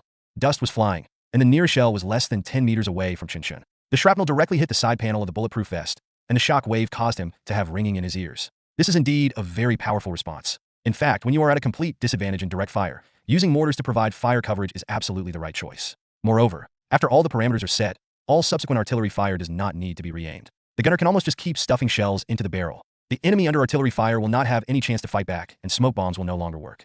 Theoretically, if one side has mortars and the other side does not, the battle is over when the first shell falls. This was the tactic Chen Chen used when he fought the Piaoying and Pubei, and their victory had already proven the reliability of this tactic. However, this could not cover all battlefield situations. The Dongfeng Corps still had the advantage in vision. After another round of smoke bombs were thrown, the Dongfeng Corps quickly moved its position 100 meters to the east. Not all members of the Raider Infantry Battalion participated in this round of attack, but only one of its companies. The weapons and equipment they possessed were actually not that powerful. Apart from heavy machine guns and a small number of mortars and rocket launchers, they had no other equipment. But now, with their observation equipment and protective gear completely crushed, they had no way of using the weapons in their hands to effectively suppress the mere 7 people of the Dongfeng Corps. So, 2 minutes after the battle, the fire support team finally sent out a distress signal. The tank that had originally launched an attack on a group of members in the jungle on the west side finally made a new move. With a sudden acceleration, the tank suddenly raised its head like a sports car commonly seen in movies, and then headed south along the west road. Li Bang and Lu Siyuan, who were hiding at the dock, observed their movements and immediately sent a signal to Group 1. Tank 1 is moving south. Understood. We have injured people. Sure Dakai's voice came from the radio. Chen Chen didn't care about the wounded, but asked, can we continue to suppress it? We can't suppress them. The enemy's firepower is very strong. We must retreat to the west. Understood. Retreat westwards and hide. Chen Chen gave the order decisively, and at this time, the enemy tanks had reached the corner of the L-shaped road. The speed has been reduced to the limit. This is the best opportunity for an attack. But the problem was that the ferocity of the enemy's firepower deployed on the west side completely exceeded Chen Chen's expectations. Under the cover of heavy artillery, mortars, heavy machine guns, and tanks, even with smoke obscuring their vision, Group 1 was completely unable to launch a counterattack. Are you kidding? Bullets were flying all over their heads, and if they showed even a corner of their body from behind the tree trunk, they might be shot away. In this situation, how could they suppress or block the enemy infantry attack? The only way to avoid unnecessary casualties was to continue to retreat westward and rely on denser trees to block bullets. But as soon as they retreated, the entire battle situation changed extremely negatively. Originally, Chen Chen had gained a certain advantage by relying on smoke bombs, rapid maneuvers, and a killing efficiency far superior to that of the enemy. The deployment of the enemy's combat units was indeed within his expectations. But now, the opportunity was right in front of him, but he had no ability to seize it. Li Bang and Lu Siyuan C4 were ready, but they couldn't go up and place them. Because after losing the suppression of Group 1, the infantry on the west side had completed the arrangement of fighting with tanks. Now, as long as the two of them show their heads, they will become targets of the infantry. The situation took a sharp turn for the worse. The advantage that was hard-won was wiped out, and the situation even fell into a more serious and dangerous state than at the beginning. Originally in the jungle, they at least had enough cover to block the tank attack. But now, there is nothing in front of the Group of 7. As long as the tank drove over and rushed in front of them, the Group of 7 would not even have anywhere to hide, and would directly become a mouse chased by a cat. Chen Chen suddenly realized that he was now facing a major choice. Otherwise, Li Bang and Lu Siyuan would be sacrificed to destroy the tank and ensure the safety of the Group of 7. Or, just give up the attack and gamble your lives together. Chen Chen felt hesitant for the first time. He knew which choice was the right one, but he really couldn't make a decision right away, because the risk was too great. But in reality, he didn't need to make a decision at all, because Li Bang had already taken action as soon as the tank reached the L-shaped corner. He stood up from behind the ruins of the dock, turned around, and threw a package of something around the corner. The package flew over a distance of nearly 40 meters and landed in the middle of the crowd behind the tank. Then, at the moment of landing, an explosion suddenly sounded. Boom! Then he picked up the M249 beside him and fired continuously at the infantry in the rear. The tank's turret had already turned towards him, and the 7.62mm bullets from the coaxial machine gun began to spit out flames, but this was the effect he wanted. He was exposed for less than 3 seconds, and when the first bullet from the machine gun hit the side plate of his bulletproof vest, he fell down. At this time, Lu Siyuan, holding a C4, had appeared on the side of the tank and threw the C4 in his hand into the tank's path at a perfect angle. Afterwards, Lu Siyuan ran back at full speed. The moment his body fell into the water outside the dock, the C4 exploded under the tank. Boom! The explosion was deafening, and the tank was lifted nearly half a meter high by the shockwave. After it fell again, an even more violent explosion broke out from inside the tank, and the screaming flames scattered like fireworks. The crew members inside had no time to react and were directly turned into ashes in the scorching heat. Such power terrified the infantrymen who followed behind. Before they could recover from the explosion of Li Bang's cluster grenade, they were directly faced with a stronger explosion. Advertisement, they didn't know what caused the tank to explode. In their view, the tank was just driving past normally. But in fact, it was 2 kilograms of C4 that caused the explosion. In a normal anti-terrorism police force, an average of 4 police officers will carry 500 grams of C4 explosives for the purpose of breaking into doors. The detonating cord and explosives are carried and stored separately to ensure the safety of the explosives. Coincidentally, 4 of the surviving members of the mobile brigade carried C4, which means that the Dongfeng Corps actually only had 2 kilograms of explosives available. After confirming that the next tank did not follow up, Li Bang decisively adjusted his tactics. He no longer pursued precision killing, but used himself to attract the firepower of the infantry in the rear, creating an opportunity for Lu Siyuan to deliver explosives. 2 kilograms of explosives, against a tank weighing only 7.9 tons, is enough to disable the tank even if it does not explode directly below. But they were indeed very lucky, or rather, they had a very good grasp of the time difference. Tank number 1 was completely destroyed, and the infantry following it were almost scared out of their wits. Just like the Heavenly soldiers who were attacked in the Gaza Strip, they completely lost their basic judgment and began to retreat in a loose formation without any organization or cover. They probably thought that it was their own artillery fire that destroyed the tank. They probably thought that the area they were in was about to face a new round of bombing. This was an opportunity. Groups 3 and 4, follow me. Chen Chen immediately gave the order, and Li Bang had already stood up again. At the edge of the ruins, the M249 once again spewed out flames and began to reap the lives of the enemies in front. The advantage was re-established, but only temporarily, because Chen Chen knew that there was a tank lurking in the distance, but his own trump cards had already been played, or perhaps not. Just when everyone was concentrating on killing as many enemy light infantry as possible, Lu Siyuan threw the last smoke bomb on him again. Then he broke away from the team and rushed to the corner of the L-shaped road. Chen Chen immediately understood his intention, so he loudly ordered, Group 3, cover Lu Siyuan. Team 1, put down the wounded and prepare for battle. Group 4 intercepts the enemy's fire support group in the direction of the village. Fire at full strength. Suppressive fire for 30 seconds. In an instant, the density of gunfire suddenly increased. Although there were only 9 of them, at this moment, the firepower they unleashed was almost comparable to that of a company-level force. There's no way they have 4 light machine guns. No one thinks about ammunition management anymore, and no one worries about the problem of barrel overheating. What they had to do was to fire the bullets in the gun barrels at the enemy and seize the most critical opportunity for Lu Siyuan, who was already lying on the ground. At this time, Lu Siyuan had already picked up the XM-109 that he had dropped earlier. He lay on the ground, motionless. Not a single bullet landed on him, and in the smoke, he looked like a corpse. In the distance, on the vertical side of the L-shaped road, the second tank had launched an attack. The 76mm rifled gun fired, and the shell flew directly towards the dock, then just barely brushed past Li Bang's scalp, flew into the lake behind him, and fell far away. Liu Siyuan, hurry! Chen Chen shouted loudly. Everyone prepare to evacuate. The enemy infantry is retreating. Artillery fire is coming soon. The jagged battle lines were the Dongfeng Corps' magic weapon for evading distant artillery attacks. They were always actively looking for opportunities for close contact, but it was obvious that the enemy was also well aware of this. As long as they were within the reach of direct fire artillery, they would never engage in a fight with the Dongfeng Corps. Instead, they would escape immediately after a confrontation and leave the problem to the artillery to solve. There was only a 1-minute gap between the time they left the front line and the arrival of artillery fire. Lu Siyuan must destroy the Scorpion tank in front of him within 1 minute. With the XM-109 in hand, the Dongfeng Corps was finally no longer completely helpless when facing this light tank. The armor less than 15mm thick on the front has no problem defending against 12.7mm large-caliber bullets, but when facing armor-piercing grenades with a caliber of 25mm and a penetration depth of 50mm, its armor is just a piece of paper. Bang! A huge flame rose in the smoke, and Lu Siyuan fired the first shot. At a distance of nearly 200 meters, large-caliber bullets passed through the front of the Scorpion tank. No one could see the situation inside clearly, but the direction of the tank suddenly changed. The driver was hit. Perhaps his body had been blown to pieces. The Scorpion's speed slowed down instantly, but the semi-automatic XM-109 would not give him a chance. Bang! The second shot hit the turret directly and penetrated from the side. The tank was completely disabled, and even the machine gun that was constantly firing had stopped. The 76mm rifled gun, with a firing rate of 8 rounds per minute, did not get a second chance to fire. Lu Siyuan's third bullet hit the commander's position. The penetrating ammunition ignited the internal shell, and the chain reaction occurred again. With a loud bang, the second tank also exploded into a ball of violent fire. Forward! Forward! Into the village! Chen Chen shouted loudly, but in his headphones, he heard Lu Siyuan's firm reply. I can see the enemy's artillery positions. 2.4 kilometers away. Let me take a shot. As soon as he finished speaking, gunshots rang out again. Bang! Bang! After firing 2 consecutive shots, Lu Siyuan jumped up from the ground, threw away the XM-109 that he had already discarded once, and desperately followed the team, rushing towards the direction of the village. There were faint sounds of explosions coming from a distance, but closer still was the sound of heavy artillery shells exploding just behind them. The tank is gone, but the battle is far from over. But at least, the Dongfeng Corps now has the conditions to evacuate. Don't think about it. We must retreat now. It's impossible for the other side to retreat because of this little loss. How many of them did we kill? 30. The biggest victory was 2 tanks. If this little loss could make them collapse, the president wouldn't have had to fight the military for so long. We must leave immediately. The enemy's fire support team is evacuating. Once they leave, we will face a new round of artillery fire.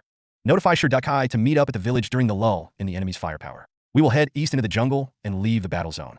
As long as they can't catch us in the first place, we've already won. With such a big move, it's impossible for the president to have no reaction at all. Outside the ruins of the residential houses, Chen Chen used the collapsed buildings to build a simple shelter. He quickly sorted out the current situation and issued an evacuation order without hesitation.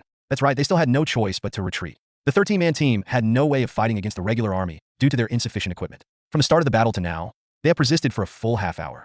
Such a record is amazing enough no matter where it is placed. If they can escape successfully, they will create a classic example of special forces being surrounded and encountering regular troops and then successfully escaping, changing the entire history of special operations. But if they were wiped out here, they would only be adding a footnote to the iron rule that special forces cannot fight against regular troops. Therefore, he had to leave. Even if he had to give up all his tasks and all the results of his operations in Indonesia, he had to leave. Just as he said, the enemy's support group was withdrawing from the village, and a new round of shelling was about to arrive. They didn't have much time. The decision was unquestionable. After his order was issued, everyone took action immediately. Group 1 on standby received the order and followed the route they had taken before, and quickly moved eastward after leaving smoke. Chen Chen did not wait for them, but quickly organized a team and prepared to cross the village and evacuate to the vast jungle on the east side. The battlefield, which was filled with smoke and gunfire just 2 minutes ago, was now silent, with an eerie and solemn atmosphere. Chen Chen knew that this was the silence that foreshadowed death. In the distance, the assault infantry who evacuated first had already established a simple defense line on the east side. Just like the rebels of the mobile brigade, they blocked the breakout route from the village. However, their mission is simpler than that of the rebels. They didn't even need to cause effective casualties. They just needed to use continuous firepower to confine the Dongfeng Corps within the village. The evacuating team had just turned a corner, and the few smoke bombs had just been thrown when violent gunfire rang out. The passage was blocked by dense bullets. Lu Siyuan, unable to stop, fell to the ground and was then pulled back by Chen Chen. The nearest bullet was only a few centimeters away from his head. Chen Chen retreated quickly and narrowly avoided the barrage of bullets that was gradually rising in height. Smoke bomb cover. At his command, 4 smoke bombs were thrown. A horizontal range of 20 meters was instantly blocked, but even so, the enemy's dense firepower still covered the entire area, and the Dongfeng Corps had no chance to fight back at all. Are there any more smoke bombs? Chen Chen shouted again. There is none left. The desperate answer came instantly, but Chen Chen had already anticipated this result. Up to now, the Dongfeng Corps is actually on the verge of running out of ammunition and food. In order to gain an advantage by relying on light weapons, their firing speed has been pushed to the limit. 3 drum magazines were not enough for a machine gunner, and even the 9 magazines of the rifle had long been used up to only the last 1 or 2. To be honest, if he was facing any other enemy, Chen Chen would have dropped his weapon and surrendered long ago. But the problem is that the other side is here to kill and silence you. So even if you surrender, you have no chance of survival. Chen Chen frowned as he led the team back into the bunker. Looking around, he found that there was no way out. There was a tense expression on everyone's face. They had indeed reached a desperate situation, but at this moment, no one wanted to give up. Even the new recruits who had just arrived in Sulawesi had already fully caught up with the pace of this team. There's only one choice. Lu Siyuan quickly checked his equipment, threw away the M249 that had run out of bullets and could no longer be used, and then continued. I still have 120 rounds of rifle bullets, enough for 1 impact. It's a do-or-die battle now. Otherwise, should we just charge directly at their artillery positions? Don't be ridiculous. Chen Chen decisively refused, and then said, the other side is an infantry battalion, and only 1 company is involved in the attack. They definitely have other companies setting up defense lines between the artillery positions and the main battlefield. If we want to take the initiative to attack with just a few of us, we are simply wishing we had too little time left. We can only break out from the east and west sides, but the problem now is that if we go back to the west side, we will be back to square one. Besides, we have already used up all the smoke bombs. If we are surrounded again, we will be completely screwed. After the words were spoken, everyone fell silent again. At this time, the gunfire from the enemy positions on the east side was still continuing. Those gunshots were like the sound of a death-threatening gong. If the gunfire stopped at any moment, it would mean the arrival of artillery fire. Fortunately, Lu Siyuan's 2 crucial shots did hit something in the artillery position. Although it was impossible for all the artillery to be blown up into the sky by a single explosion, as shown in some movies, at least it caused a certain degree of confusion to the enemy and slowed down the opponent's speed of launching another attack. This gave Chen Chen time to think and make a decision, and when he looked up and around, he finally saw the only relatively intact building in the entire village. A mosque. With almost no hesitation, Chen Chen led the team and rushed into the mosque under the cover of smoke. 10 seconds later, a group led by Dakai also arrived successfully, but what surprised Chen Chen was that they were carrying not only the wounded with leg injuries, but also Bashir. What's going on? Chen Chen asked in a hurried tone. Bargain. Deal. Dakai let out a long breath, and then continued. Bashir said he can trade with us. He has other information in his hands. Chen Chen's heart skipped a beat when he heard Dakai's words.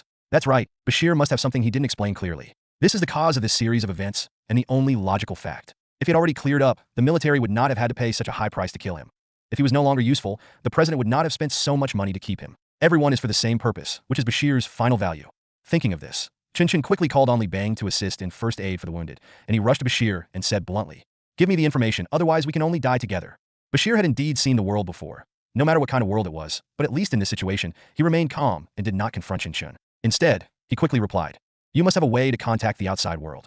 The communication network around here has been completely cut off, and the radio station of the mobile brigade has also been blown up.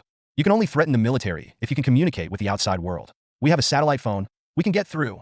No problem. Call whoever you can and have them talk to the president. Only the president can solve the current problems. Advertisement. Tell him to tell the president that I know where the sword of Allah is.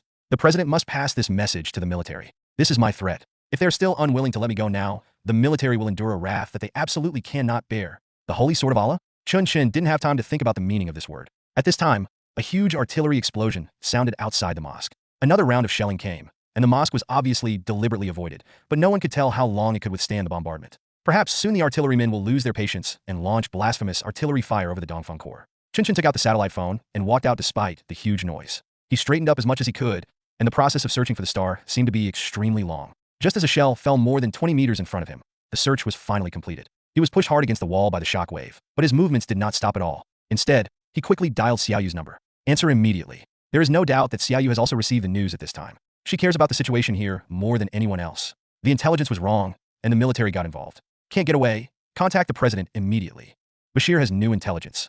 He knows where the Sword of God is. Repeat, Sword of Allah. Give the intelligence to the military and ask them to cease fire. If there is no ceasefire within 5 minutes, Bashir will release the full intelligence. Clear. Xiaoyu's voice was very calm, but she spoke very quickly. The president is trying to mobilize the air force of the mobile brigade to provide support to Lake Matana, and it will arrive in 30 minutes at the latest. The military has an anti-aircraft artillery battalion. Got it. How are you guys doing? Not very good. Can't last more than 5 minutes. Just as Chen Chen was speaking, another shell fell in the distance. This time, although the distance was farther, the explosion was more powerful. The air wave pushed Chen Chen away again, and the gravel stirred up by the explosion hit Chen Chen's left chest with a power comparable to that of a high-speed flying bullet. As if hit by a heavy hammer, Chen Chen's heartbeat even stopped for a moment. At the same time, the huge explosion tore his eardrums, and the dizziness and tinnitus almost knocked him to the ground. He ran back to the mosque with difficulty and handed the phone to Shir Dakai, who was covering at the door. But after returning under the shelter, the satellite phone's communication had been completely cut off, and Shir Dakai had no time to pass on more information. So he dropped the satellite phone and began to check Chen Chen's injuries. Chen Chen was breathing heavily. Under the continuous bombardment, the structure of the mosque had been severely damaged. Dust and stones continued to fall from the roof. Shir Dakai subconsciously stretched out his hand to block a brick that was falling towards Chen Chen, and then quickly dragged Chen Chen to the side. Should we retreat? He shouted loudly. Chen Chen couldn't hear his voice, but he could tell what he was going to say from his lip shape. So, Chen Chen shook his head decisively and gestured. I can't retreat. Get out. Phone. Wait for the message. Shir Dakai nodded immediately, then stood up and walked out the door, repeating the actions that Chen Chen had already done. The call might have been connected, as Shir Dakai was yelling into the phone. Chen Chen struggled to get up, and after lying on the ground and taking several deep breaths, he finally caught his breath. At this time, his hearing had gradually recovered, and the sound of explosions caused by the artillery fire gradually became sparse. He walked up to Bashir again and asked sternly, Why didn't you say so earlier? Why didn't you say so earlier? Bashir saw the undisguised murderous intent in Chen Chen's eyes. He subconsciously shrank back, but then straightened up and replied, You have no idea what that is. You have no idea what it will bring to the world. They were not followers of Allah, and I discovered that when they tried to kill me. Do you think I'm afraid of death? No. I just don't want them to take all the fruits of my brother's hard work. I have been ready to die, but they want to kill me, which proves that they have betrayed Allah baffling. Chen Chen was completely unable to understand the fanatic's thinking, but he keenly grasped the most crucial meaning from Bashir's words. The Sword of God. No matter what this concept represents, it must be of great significance. Moreover, the military actually had deep cooperation with Bashir, and they were even allies. This alone was enough to kill a large number of people. Indonesia's military high command is indeed rotten to the core. Before this, Chen Chen had only seen one official force cooperating with the JD organization, the United States. Thinking of this, he took a deep breath and continued to ask, What is the Holy Sword of God? I have to know. If we must die, I must at least pass on this information. I understand. Thank you. Bashir nodded solemnly, then replied, A commando team. A commando team that will be deployed at the last minute. It is the most important and least monitored arm of the military. They still have time to evacuate, but if I reveal the specific location, their plans will all fail. This is my threat. The location is Sabrana. Remember the name? No problem. Chen Chen nodded immediately, and then continued to ask, What's so special about a commando team? That's not just a commando team. They have Apaches. When did Apache first appear in Indonesia? According to Chen Chen's memory, they only signed a contract in 2012, and the specific delivery would not take place until 2017. And now, it is only the end of January 2011. At this time, you actually told me that the military already has a commando team. This commando team also has Apache, and it is equipped in an informal situation? This is no longer a joke, it is simply a fantasy. Chen Chen looked at Bashir with a puzzled look, but it was not his turn to question because the sound of artillery fire outside the window had gradually subsided. Chen Chen stood up and checked vigilantly, but he did not find any signs of approaching assault infantry. Obviously, Bashir's deterrence has worked. But before Chen Chen could feel relieved, Bashir leaned against the wall and said, We must leave as soon as possible. The time they have to move will be very short. Once the Apaches leave Sabrana, we won't stand a chance. Half an hour, no, maybe 10 minutes. Very logical. Bashir's reaction made Chen Chen confirm the authenticity of the information, and also made him more certain that he might have more detailed information in his hands. There is no doubt that the so-called Sword of Allah must be the last trump card that the military intends to use in an armed coup. They may have reached some kind of in-depth cooperation with the JD organization in Indonesia and have the same cooperation with the United States.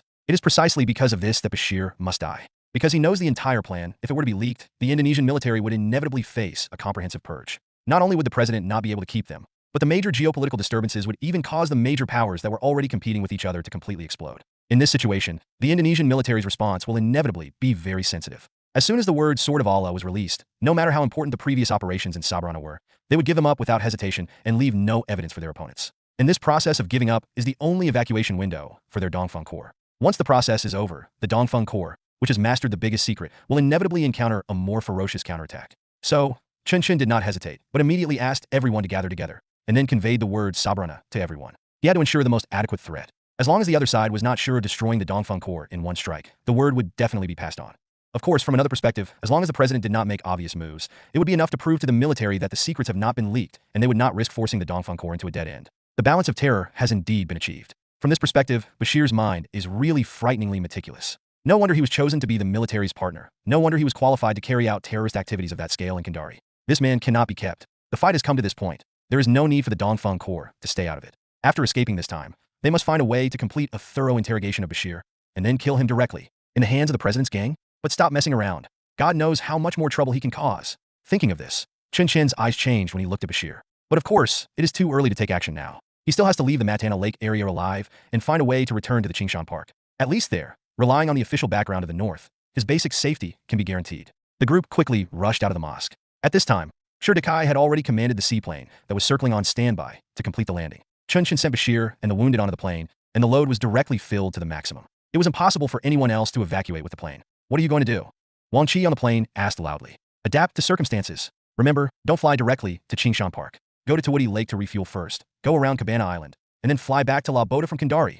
Don't try to hide somewhere else. You are not safe anywhere. Only Qingshan Park is relatively safe. Someone will come to La Boda to pick us up. Get there as soon as possible. Don't miss the evacuation time. Chen Chen answered and didn't waste any more words with him. Instead, he quickly scanned the lake, trying to find a boat that could still be used. But the rebels in the mobile brigade are not stupid. This was already done when they began besieging Bashir. They hadn't even thought about evacuating from the lake, so all the boats around had been destroyed. There were no boats available, and ground vehicles could not cross the only road that was controlled by the military. Time passed by minute.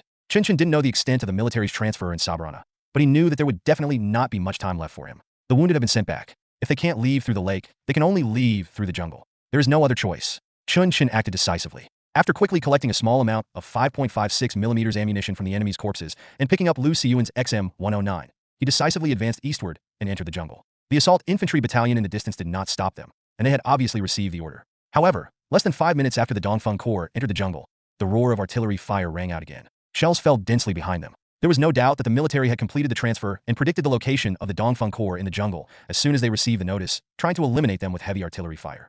However, their predictions were completely outdated. With Lin He around, this team marched faster than any other team, and it was a completely unreasonably fast speed. Even though the military had left some room for error, the falling shells still couldn't even touch the Dongfang Corps' clothes. 10 minutes later, when the artillery fire stopped, everyone had already penetrated deep into the jungle and had a chance to catch their breath. Damn it, I feel like we're at loggerheads with the jungle. It's still a jungle in Pubay, and it's still a jungle in Indonesia.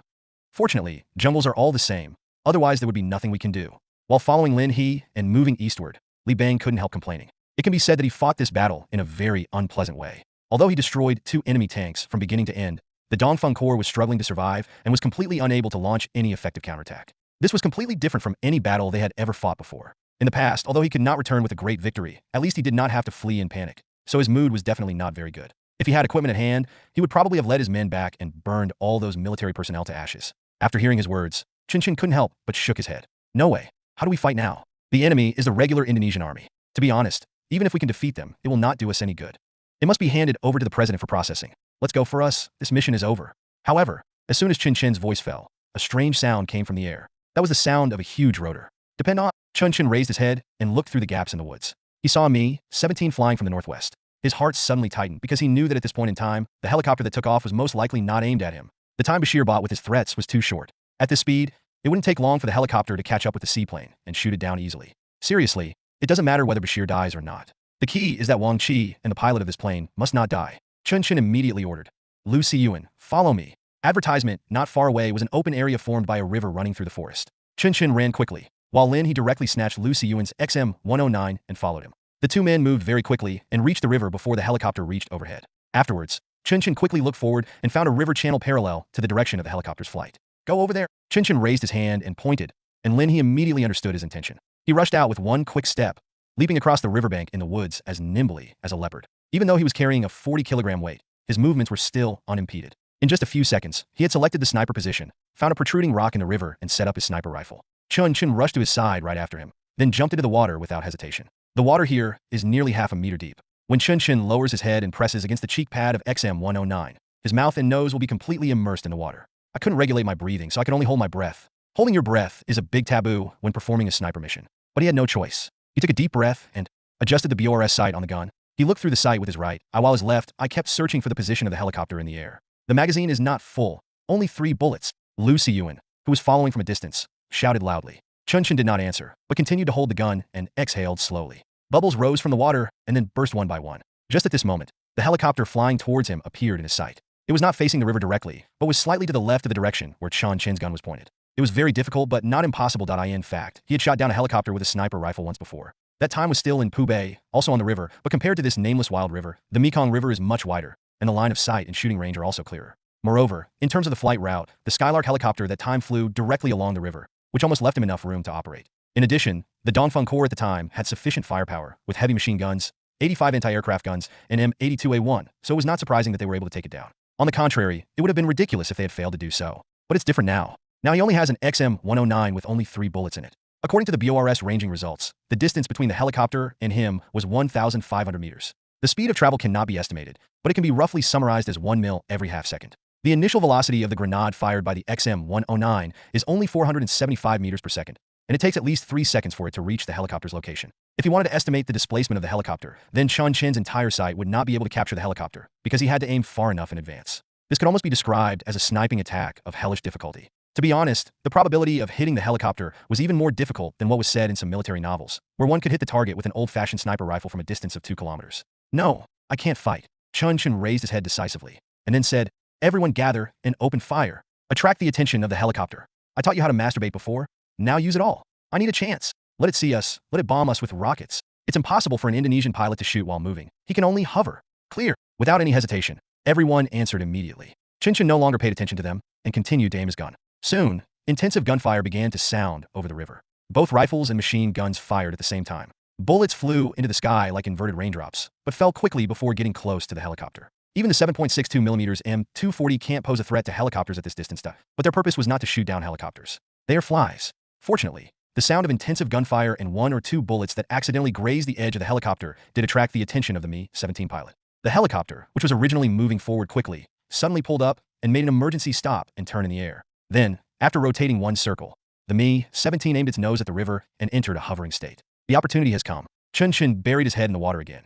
And then, at the moment when the rocket nests on both sides of the Mi-17 spewed flames, he gently pressed down with his index finger. Bang! A 25mm grenade was fired out, and 3 seconds later, the grenade brushed past the landing gear under the helicopter, creating a burst of sparks. Very lucky. What is the most fearful thing about sniping? It is not the fear of missing the target, but the fear of not being able to observe where the bullet will hit. If you cannot observe the bullet's impact point, you will not be able to make subsequent adjustments. At this time, rockets were coming in torrents, and amid the huge explosions, Chen Chen lay in the water motionless. He still had a long breath left. 3 seconds later, he aimed at the helicopter again and pulled the trigger for the second time. This time, he aimed at the sky above the helicopter. Bang! The grenade was fired again, hitting the bull's eye. The left windshield of the helicopter was completely shattered, but Chen Chen was not excited at all, because this shot looks very powerful, but in fact it cannot cause any effective damage. There is only one last chance. He didn't have time to think, as rockets and large-caliber machine gun bullets had already begun to move towards him. In the blink of an eye, he fired the 3rd shot. Bang! The grenade finally landed where Chen Chen expected. Under the rotor shaft.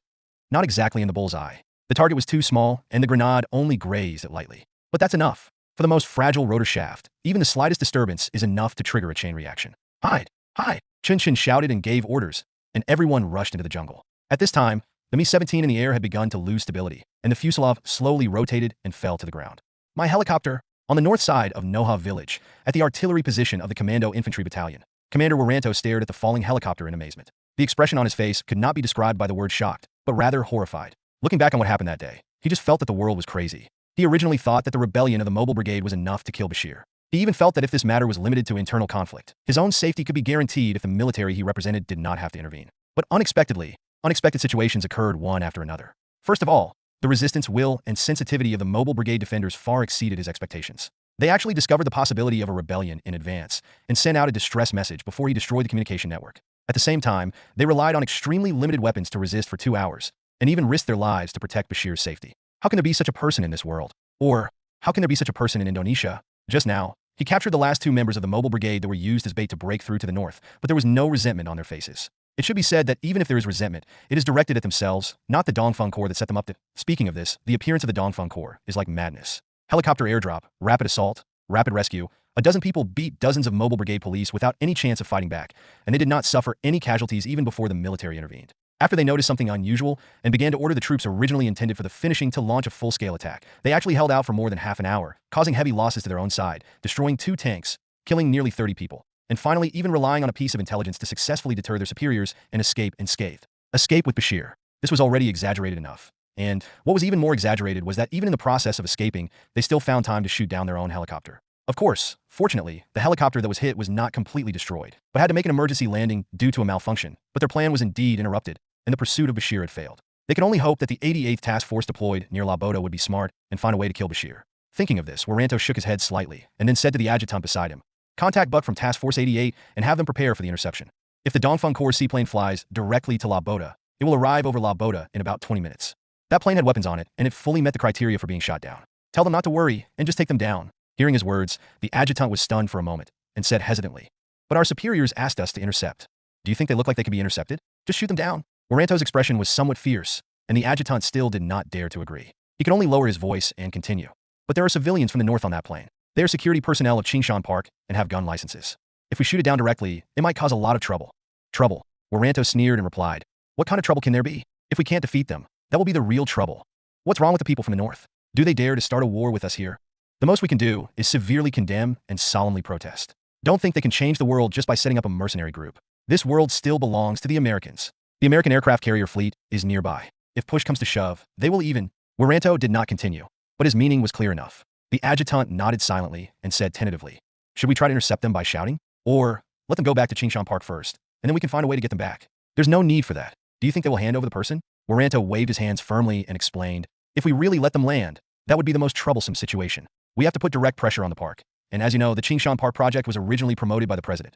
If it really comes to that, we will be completely at loggerheads." After hearing this, the adjutant finally understood. It seems that Waranto still has concerns. It wasn't that he wasn't afraid of the Northerners at all. It was just that between two equally serious consequences, he chose the less severe one. "Understood. I'll go and inform them right away." The adjutant immediately turned and left, but just a few minutes later he returned again and brought bad news to Waranto. Buck refused to cooperate. "Are you kidding me?" Waranto was horrified, and the adjutant pointed to the phone in his hand, indicating that he should answer the call himself. Waranto picked up the phone and asked sternly, "Buck, what the hell are you doing? This is an order. I order you to shoot down that seaplane directly." Buck's voice was extremely calm. He coughed and replied, "Sorry, you are not my direct superior. Strictly speaking, you do not have the right to command me to do anything. I have made it very clear that I will not attempt to shoot down a civilian aircraft. That is the bottom line. There are armed men on that plane. There are heavy machine guns. We didn't see it, and before it was identified, the best I could do was control it after it landed. Buck, you don't want to live anymore. Waranto, I think you don't want to live anymore." Tit for tat. The two fell silent at the same time, and after just a few seconds, Waranto hung up the phone with a click. Then, he took a deep breath and said, "We'll go there by ourselves. Arrange your team. Everyone, set off immediately. We are going to La Boda, take out Bashir, and eliminate this threat once and for all. Also, notify the Holy Ship and ask them to speed up and pass through. Things have changed and we can no longer sit back and wait. We must eliminate all hidden dangers and then finish what we need to do as quickly as possible. Clear?" This time, the adjutant did not question it. He turned and left, quickly mobilizing all the remaining teams. It is a full 200 kilometers from Noha to La Boda, and this is why he dared to carry out the order. Still want to catch Bashir? Stop it. By the time we get there, Bashir should have been taken away long ago. This is the safest and best outcome. At the same time, in La Boda, Argus office, Buck sat opposite him with a calm expression and said, "So, this is the situation we have now. As things have developed to this point, the issue has risen from a simple counterterrorism disagreement to a national security level. It is undeniable that Task Force 88 is a not-so-loyal team. It is normal for you to be suspicious of us. But, for most of us, our disloyalty is limited to internal fighting, and we will never allow our country to exist in the form of a vassal. The Suharto camp went too far, even collaborating with its worst enemies to seize power. Advertisement, our relationship with them was broken, or at least the relationship between the junior officers of Task Force 88 and them was broken. We should really thank Sukarno for his foresight. If he hadn't insisted on putting Task Force 88 under the police system, the unit would have been tied to Suharto's camp. Fortunately, we still have a chance to regret. In short, this is our sincerity." After hearing what Buck said, Argus nodded slightly puzzled, and then continued to ask, "What on earth happened that made you change your stance so quickly in such a short time?" His question was indeed very direct. In fact, this was also the common doubt of the vast majority of people involved in this matter. The Krivorn kidnapping, the La Boda riot, the La Boda explosion, the Kandari explosion, and even the subsequent Krino conflict. After the series of events, Task Force 88 did not show any obvious signs of wavering. In fact, just over an hour ago, they were still in a state of confrontation with the police. And now, only 1 hour had passed, and Task Force 88 had simply ceased operations? The police in Kandari have reached a settlement with Task Force 88, the confrontation has ended, and even Buck, who was originally in charge of the JIS and EM investigations, came directly to him and clearly expressed his intention to seek peace and cooperation. This is very strange, so strange that it makes people feel that there is a conspiracy hidden in it. After seeing his expression, Buck also shook his head slightly. Then he opened his mouth and answered, "The matter is very complicated, and I don't know much about the specific situation. I can only tell you one thing. What the Suharto camp has done has exceeded everyone's bottom line. They are fully prepared for a coup. If we don't stop them in time, our entire country could become a huge joke. Why? Argus continued to ask. How should I know? Do you think this is information that a small character like me can know? Buck spread his hands, pondered for a moment, and suddenly spoke again. But we heard one version of this. They seem to be accusing the president of creating a humanitarian crisis. Humanitarian crisis? Argus was stunned. Are you kidding me? The president is creating a humanitarian crisis. If he is creating a humanitarian crisis, then what are these JD elements creating? So that's where our problem lies. Buck chuckled and replied. That's why I say our entire country will become a joke. Of course, all the efforts you, and everyone else have made to fight JDism will become a joke. Now, you should understand why we are divided. We were paid a pittance and took huge risks, but in the end, we received such an evaluation. For their own benefit, for the so-called power, they want to take away what we have and eliminate our only sense of honor. I think if it were you wouldn't accept such a result, right? It's really unacceptable. Argus sighed and was silent for a few seconds before he asked doubtfully, Are these true? I have no idea. Buck shook his head and continued. All I know is that the division is real. Whether it's a split between the civilian government and the military, or a split within Task Force 88, or a split between different factions within the military, in short, it's all real. The country has been thrown into chaos. It should not have been so violent, so fast. But someone happened to intervene and accelerated the process. Dongfeng Corps. Argus nodded and continued. Yes, the Dongfeng Corps. This is really a very magical team. It seems that wherever they go, big things happen. But this is fine. At least they gave us some new changes. So, they can't just disappear like this. Perhaps in the future, it will be our turn to provide them with shelter. If you really think so, that's great. Argus stood up, stretched his body a little, and said, They actually survived the 756th Battalion. I really don't know how they did it. Heavy artillery, tanks, helicopters, and nearly 400 troops. Such a team went to encircle and suppress more than a dozen people, but they were unable to defeat them. Will this become a classic example of special operations? That's not the case. Buck laughed and replied, There are special factors for their survival. It should be said that they persisted longer than the average team and waited for the opportunity to break through. They didn't defeat the 756th Ranger Battalion in direct combat. They just survived. Of course, being able to survive is indeed amazing enough. That's right. Argus smiled and held out his hand to Buck. I think we have reached a consensus, so let's have a happy cooperation. It's been a pleasure working with you. Buck shook Argus's hand and said solemnly. At this time, after crossing the jungle, the Dongfeng Corps had arrived at the southeast side of Lake Matana. There, they finally found and commanded 2 civilian vehicles, which were speeding in the direction of La Boda. At this time, Chen Chen was still unaware of the major changes in the situation. He only knew that the military would never give up. If he could not get to La Boda in time, everything he had done might fail. No, of course it was not because he wanted to confront the military head-on in La Boda. It is because only when I am there can I clearly express my attitude. He has already informed Xiao Yu about the Apache, the Commandos, and Sabera. Now, it is up to them to mediate.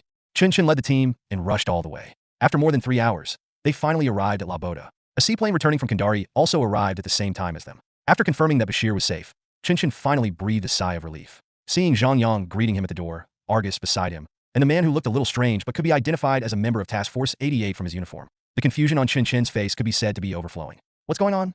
He jumped out of the beat-up pickup truck and asked Argus. Then, before Argus could answer, he continued to give orders to the team members behind him. Everyone, restock your equipment and ammunition, and be prepared for the impact. Establish a firing point, Yangshu, and set up the remote-controlled machine gun. Take down the heavy machine guns on the plane. Don't fly into the air. The enemy has anti-aircraft guns. You'll be a sitting duck if you fly into the air. Pull out all the grenades. Where are our cannons? Quickly reload them with high-explosive bomblets. Dakai, contact Xiao Yu and ask her to urge for reinforcements. Why haven't they arrived yet? Lin Chenming, take Bashir away and lock him up first. Be careful not to let him die. Clear, clear. Having just experienced a great battle, everyone's faces were filled with fatigue, but their movements did not slow down at all. The team members scattered and quickly assigned tasks and immediately went to carry them out. After seeing this scene, the man that Chen Chen did not recognize, Buck, could not help but sighed and said, These are professional soldiers. They may be mercenaries, but they are definitely not ordinary mercenaries. A team that can defeat MPRI is indeed incredibly strong. Hearing his words, Chen Chen turned his head in confusion and asked directly, Why are you here? Buck coughed and replied, We have reached a settlement with the police. Or rather, we have revolted. Uprising is a bad word. Chen Chen responded with a hint of sarcasm, but he basically understood what Buck meant. In fact, this was not unexpected to him. Although the 88th Task Force was a team of impure blood, their junior officers were at least somewhat idealistic. If Task Force 88 still insists on fighting the military to the end when the military has already done such a cruel thing, then they're fucking crazy. However, what did Task Force 88 know? Thinking of this, Chen Chen asked, Have you received any new intelligence? Hearing his words, Buck nodded slightly and replied, It may be a little rougher than your first-hand intelligence, but it is enough for us to make a decision. Clear. Chen Chen nodded slightly, then asked, You guys want to fight the military directly? What kind of help can you provide? Equipment and personnel. Our team has already set out from Kandari, and they will bring new equipment. What equipment? Heavy machine guns, automatic grenades. We have the 19 Malawing Quaches and a range of individual weapons. Where's the heavy artillery? No. Armored vehicle? No. The enemy is the main force of the 17th Military Region, the 756th Raider Infantry Battalion. How are you going to fight them with just these things? Chen Chen said with a look of disappointment. We were already short of manpower, and now the situation of backward equipment has not changed at all. If the military really attacks Qingshan Park, we will have no power to resist. After hearing his words, Buck shook his head slightly and replied, we're not going to confront them. All the equipment is provided to you. We will confront them unarmed. What's the meaning? Chen Chen asked in shock. This is the only solution. Under the current circumstances, any armed confrontation could be exploited by them. If they win, then it won't be them who are rebelling, but us. So, we just had to leave everything behind. We can only use our lives to kidnap them and buy time for the president. If the president can get rid of Nurmani, then all the problems will be solved. But if, in their struggle, the president loses out, then our resistance will be meaningless. So, protect yourselves. You have done what you should do. If possible, I hope you can evacuate with Bashir. We can't leave. We need to wait for formal support. Chen Chen refused without hesitation. It's not that he couldn't ask the seaplane to fly directly to a place on the high seas where no one could find it and hide there, but doing so would further deteriorate the situation and even bring about consequences that he could not control at all. Nonsense. No matter how correct your approach is, you are still just an outsider in the final analysis. And an outsider cannot deal with a character like Bashir. The only correct choice is to wait for support from the Indonesian government. But their actions are too slow. It had been more than 3 hours since Chen Chen made his request, but there was still no sign of the support that was supposed to arrive. When you think about it carefully, it is true. The entire Sulawesi has been controlled by the military, and it is not easy for the president to find usable power in the cracks. Everywhere I look, I see enemies. There is no other way, and small fish cannot be omnipotent. Now Chen Chen can only stay in Qingshan Park and within the sphere of influence in the north. In this way, even if the situation does change uncontrollably, we at least have the opportunity and reason to fight to the death. Taking into account the impact from the north, the Indonesian military has to restrain itself no matter how crazy it is. It's ridiculous. The official agency of a country actually needs to rely on the influence of another country to deter its own army. What a magical island country. Thinking of this, Chen Chen continued. Stop talking nonsense and do what you should do. Understood. Then go and get ready. Buck nodded and silently took off his bulletproof vest. He handed the bulletproof vest to Chen Chen's audience and said, maybe you have better ones, but these clothes can be worn by your ordinary workers. No problem. Wang Qi, arrange for the workers to wear bulletproof vests and enter the safe house. Don't evacuate the park for now. I'm worried that if the military goes crazy, they might use them as bargaining chips. After saying that, Chen Chen turned and left. Advertisement. Just a few minutes later, the first batch of support from Kendari arrived. 40 members of Task Force 88, plus more than 200 police officers. These people brought the automatic grenades that Chen Chen needed most, and also brought the bulletproof vests that the workers needed. They took off their equipment one by one and placed them on the square inside Qingshan Park. Under Wang Qi's command, the workers in line put on bulletproof vests and then entered the safe houses set up inside various factory buildings, dormitories, and office areas. Compared with the number of workers, the police officers' equipment is obviously excessive. Therefore, even after everyone had left, there was still a thick layer of bulletproof vests neatly arranged and stacked on the ground. Next to the bulletproof vests are some police equipment that the Dongfeng Corps does not use. Rubber batons, stun guns, small caliber revolvers, tear gas, handcuffs, and even police shields and riot forks. Looking at the equipment on the ground, Chen Chen felt inexplicably emotional. Perhaps even in this country, there is still a group of people working hard for their true beliefs. I have to admit that I had prejudices against both the police and the 88th Task Force. But now it seems that they are just innocents who are being pushed around. This time, they will face the most powerful enemy in their entire career, or even in their entire life. If they can get over this, their future may change significantly. If they can't cross it, they will sleep here forever. An hour later, the 756th Raider Infantry Battalion arrived near the Qingshan Park. Or rather, it was not just the 756th Raider Infantry Battalion, but also a fully organized artillery battalion and a field anti-aircraft artillery battalion. Chen Chen finally understood why the enemy was able to launch such intensive artillery fire in Noha before. It turned out that the number of teams participating in the attack was more than he thought. 3 battalion-level teams entered Laboda in a mighty manner, deployed at the private airport about 4 kilometers away from Qingshan Industrial Park, and controlled all external roads near Laboda. The entire Qingshan Park was directly trapped in the middle. Under such circumstances, it was completely impossible for Chen Chen to evacuate. Standing on the tower of the park, Chen Chen watched the opposite artillery slowly complete the deployment. The 155 truck guns, 105 mountain howitzers, 120 mortars, and various types of equipment were neatly arranged and all aimed in the direction of Qingshan Park. Their original 2 light tanks had been destroyed by Chen Chen, but now, 4 FV-101s appeared at the airport, and Chen Chen could not distinguish the types of armored vehicles. All the infantrymen have entered combat status. The reconnaissance company advanced forward and opened up a passage directly from the airport to the Qingshan Park. Then, just 200 meters away from the Qingshan Park, they established a forward starting position and set up a firepower point. This is a reckless provocation, but it is also a prelude to an attack. In fact, the remote-controlled machine gun deployed by Chen Chen was less than 50 meters above their heads. If they really intended to launch an attack regardless of everything, it would be hard to say how many people in this reconnaissance company would survive after a round of 12.7mm caliber bullets. But there is no point in knocking them out. The real threat lies in the artillery in the rear, the 4 tanks ready to go, and a large number of armored vehicles carrying weapons. Chen Chen let out a long sigh and said to Shi Dukai, who was also observing, "This is a real army approaching. If it were any other battlefield, at least we could still have the advantage of bunkers. But now, let alone bunkers, there are not even mini mine caves in the open pit mines. There's no way to hide. If a fight really breaks out, we can only find a way to break out from the south. You can't escape from the south side either." Shi Dukai shook his head. turned around and pointed to the distance and said, "They have arranged 2 armored vehicles and 2 companies to intercept us in advance, with more than 100 people. Look at the equipment they have. There are 6 heavy machine guns. It seems like they have transferred weapons from other companies. We can't escape, but fortunately the factory is very deep. If we let them in to fight a guerrilla war, we might be able to hold out for a while. But this can only be a stopgap measure. The real way to solve the problem is not to fight, but to have a political struggle. What does the leadership say?" Hearing the word leader, Chen Chen was subconsciously stunned. Then he realized that Dakai was referring to the small fish. So he answered, "We are communicating, that's for sure. But I really have no right to know the extent of the communication and what solutions were proposed. Bashir still has leverage, and that's why the communication is so difficult. The Holy Sword of Allah is probably just an appetizer. Otherwise, the military would not be so crazy. It should be related to their specific coup plan, perhaps a list of personnel.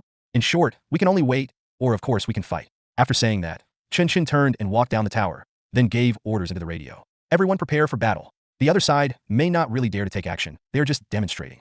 Don't be afraid of them. If they really dare to take action, I think the real Dongfeng will arrive before us." At the same time, inside La Boda Airport, Varanto looked solemnly at the Qingshan Park in the distance, his eyes filled with unwillingness. He knew that he was still a step late after all. If he could reach La Boda before the Dongfeng Corps returned, he would probably have already led his team into the park, controlled everyone, and then used these people as bargaining chips to force certain forces to hand over Bashir. Unfortunately, there are no ifs in this world. When I arrived, not only had the Dongfeng Corps completed its deployment, not only had Bashir landed safely, but even the fucking 88th Task Force had rebelled. The situation was quite serious. It seemed that he was still in control of the overall situation and Sulawesi was still in his hands. But in fact, he knew better than anyone that he had completely lost the initiative and was isolated and helpless. Now I've been forced into a corner. I don't dare to shoot. Firing a cannon is even more unrealistic. Therefore, the only option available to him was probably to take his men over there and use absolute force to force the armed personnel in the park to surrender. And if the other side wants to resist, they will not be able to cause much trouble due to their absolute numerical advantage. If the other party uses a gun, you can't blame yourself. Thinking of this, Varanto took a deep breath and called the adjutant who was waiting on the side. He was about to give the order to move forward, but at this moment, a group of strange people suddenly appeared on the road outside Qingshan Park. Those men were in uniform, but carried no equipment. They crowded forward, ignoring the calls from the soldiers in the forward reconnaissance position, without stopping at all. All guns were pointed at them, and the distance between them was getting closer and closer. Someone had already walked to the front of the position and was facing the soldiers with guns. The soldiers of the Ranger Infantry Battalion kept yelling at them to stay away, but they remained unmoved. They seemed to really be trying to block the bullets with their bodies. The expression on everyone's face was tense. At a time like this, it was impossible to remain calm and ready to die. That was a scene that only appeared in idealistic literary works. They're indeed afraid, but this kind of fear is not panic. On the contrary, Waranto, who was watching from a distance, showed obvious panic on his face after seeing this scene. "Leave! Leave! Don't push me! Don't go any further! Don't come over here again, my friend! We have to do our duty!" Outside the front line, the leading officer of the reconnaissance company stood face to face with Buck. The distance between them was very close, but his whole body was tense, and he tried his best to avoid physical contact. Now, the smell of gunpowder between the two sides is so thick that it is almost difficult to breathe. Even just a tiny spark may cause the gunpowder to explode instantly. He absolutely did not want this to happen, because he knew that once a conflict broke out, the biggest loser would not be those high-ranking masters, but himself who was charging in the front. Nonsense. Even if he was finally liquidated, the worst that could happen was that he would find a reasonable reason to explain it, and the worst consequence would be that he would be thrown into some unknown prison to retire. And what about yourself? You are directly in the center of the powder keg, in the center of the battlefield where the explosion is most powerful. If you are not careful, you will end up in pieces. Although I am a soldier, the problem is that I didn't join the army to fight this meaningless civil war. He was already dumbfounded by today's series of actions, and now his chief officer actually pulled the team directly to Qingshan Park, wanting to challenge an even more terrifying enemy. He didn't know whether his chief officer was crazy or the world was crazy, but he knew that no matter who was crazy, he could not go crazy. So he suppressed his anxiety and continued. "Friends, I know what you are thinking. We are just following orders. There is absolutely no other intention. At least I can guarantee that no one standing here wants to kill each other with you. This is just a game between high-level officials. We don't need to die for this kind of thing. Do you understand? We can't go back, but you can take a step back. Even if I beg you just one step, give us some time." Hearing his words, Buck breathed a sigh of relief. Then, he gently raised his hand, and everyone around him stopped where they were. Looking at the leader opposite him, he said, "You are very sober, at least much more sober than Varanto. I have made my point clear to him before, but he won't listen to me. It was our only option for him to come see me in person. If he insists on entering Qingshan Park, then you will have to step over our dead bodies." Buck's words were spoken with great righteousness. Although his tone was calm, it revealed an unquestionable determination. He was really prepared, of course. Not prepared to die meaninglessly, but prepared to use a tragedy to drag the military down completely. Yes, he is a minor character and is not good at complicated political struggles. But from the perspective of a small character, he can also make a fairly basic inference. That is, in this country, even the worst politicians, the most brutal soldiers, and the most ignorant people will never tolerate the existence of a group that shoots at their own unarmed people. No matter what the reason is, no matter what forces the two parties in the confrontation come from, as long as someone opens fire, he or she is naturally the one at fault. So, he was really not afraid of the gun in front of him, because he knew that if the gun really fired a bullet, then he would really win. Of course, to be more cunning, Buck would not actually use his body to block the bullet. The moment he realized that the other party was about to shoot, he would immediately dodge and then lead everyone to evacuate. It sounds cunning, but so what? Buck has heard a saying that to judge a person, you should not look at what he thinks, but what he does. After seeing the calm expression on his face, the team leader immediately made his own decision. He no longer cared about the orders he had received, but immediately ordered, "Everyone put down your guns. Don't point the gun at people. Stand back. Hold your ground." As soon as the words fell, the soldiers who could not bear the pressure almost immediately pointed their weapons. After a burst of chaotic footsteps, everyone in the reconnaissance company took a step back. Buck watched this scene with satisfaction. He knew that his plan had achieved initial success. In any case, the fact that the conflict did not break out at the first moment has already proved that we were right. Next, as long as he could meet Waranto, he would have the opportunity to persuade him to withdraw from Laboda and persuade him to turn from darkness to light. However, just when Buck thought that everything was moving in a good direction, the situation suddenly changed. Suddenly, there was an angry shout from the leader's radio, and Buck could clearly hear the man's voice. Catch them all." Eyes met. Buck sighed softly, and the leader raised his hand tentatively. The situation that had just been eased became tense again, and the leader said, "Don't move, we can." Oh! A huge and sharp explosion sounded, and Buck looked in horror at the distance. Then he found that grenades flew out from the infantry team that was rushing to support. No, not grenades, but stun grenades. The strong flash and huge noise swept the entire frontier position, even knocking down the reconnaissance company that was defending here. Buck fell to the left swiftly as a stun grenade exploded at his feet. His eardrums felt as if pierced by a needle, and shadows kept flashing in front of his eyes due to the strong light. He stumbled away, trying to find a suitable shelter to catch his breath and observe the situation. But the problem was that this front position was located at a high point, and he stumbled and rolled down the uneven slope. His head hit the ground hard, and the sharp gravel scratched his scalp. Blood slowly flowed down, first staining his forehead red, and then flowing into his eyes. The world was spinning. The sound of stun grenades exploding continued to ring, and when he finally propped himself up and looked into the distance, he saw a scene that made him feel terrified. It's a mess. Everything is a mess. The soldiers of the infantry battalion, who came to support from the rear, were recklessly attacking the police demonstrators. The reconnaissance company caught in the middle tried desperately to break up the fight, but had no idea where to start. That's right, they're also soldiers. They can choose not to execute orders at certain times, but they have absolutely no reason to hinder others from executing orders. Buck didn't understand what happened to the later batch of soldiers, but judging from their fierce expressions, they really didn't look like ordinary soldiers. Guard company. Only such private soldiers would be stupid enough to carry out a mission that everyone knows cannot be performed. It's really over now. Buck quickly rushed back to the position, shouting as he ran, "Drop the gun! Drop the gun! Don't move the gun! Don't move the gun!" He didn't expect that this conflict could be resolved peacefully, and it was impossible for him to order the people he brought with him to retreat at this time. Therefore, he had no choice but to choose the stupidest but most effective method, which was to rush over regardless of everything when a gun was raised, block the muzzle with his body, and hold down the hand holding the gun with his own hand. The fear from just a few minutes ago was gone. With adrenaline rushing through him, he almost forgot what danger was. All the plans, all the scheming, all those cunning little thoughts have disappeared without a trace. The moment he actually saw his compatriots attacking each other, he felt an unprecedented shock. He just wanted the conflict to stop. As for the dangers he might encounter in the process, he no longer considered them. Not far away, a soldier from the guard company was knocked to the ground by a police officer. He struggled frantically to get up and reach for the pistol at his waist. Advertisement Buck rushed forward, but it was too late.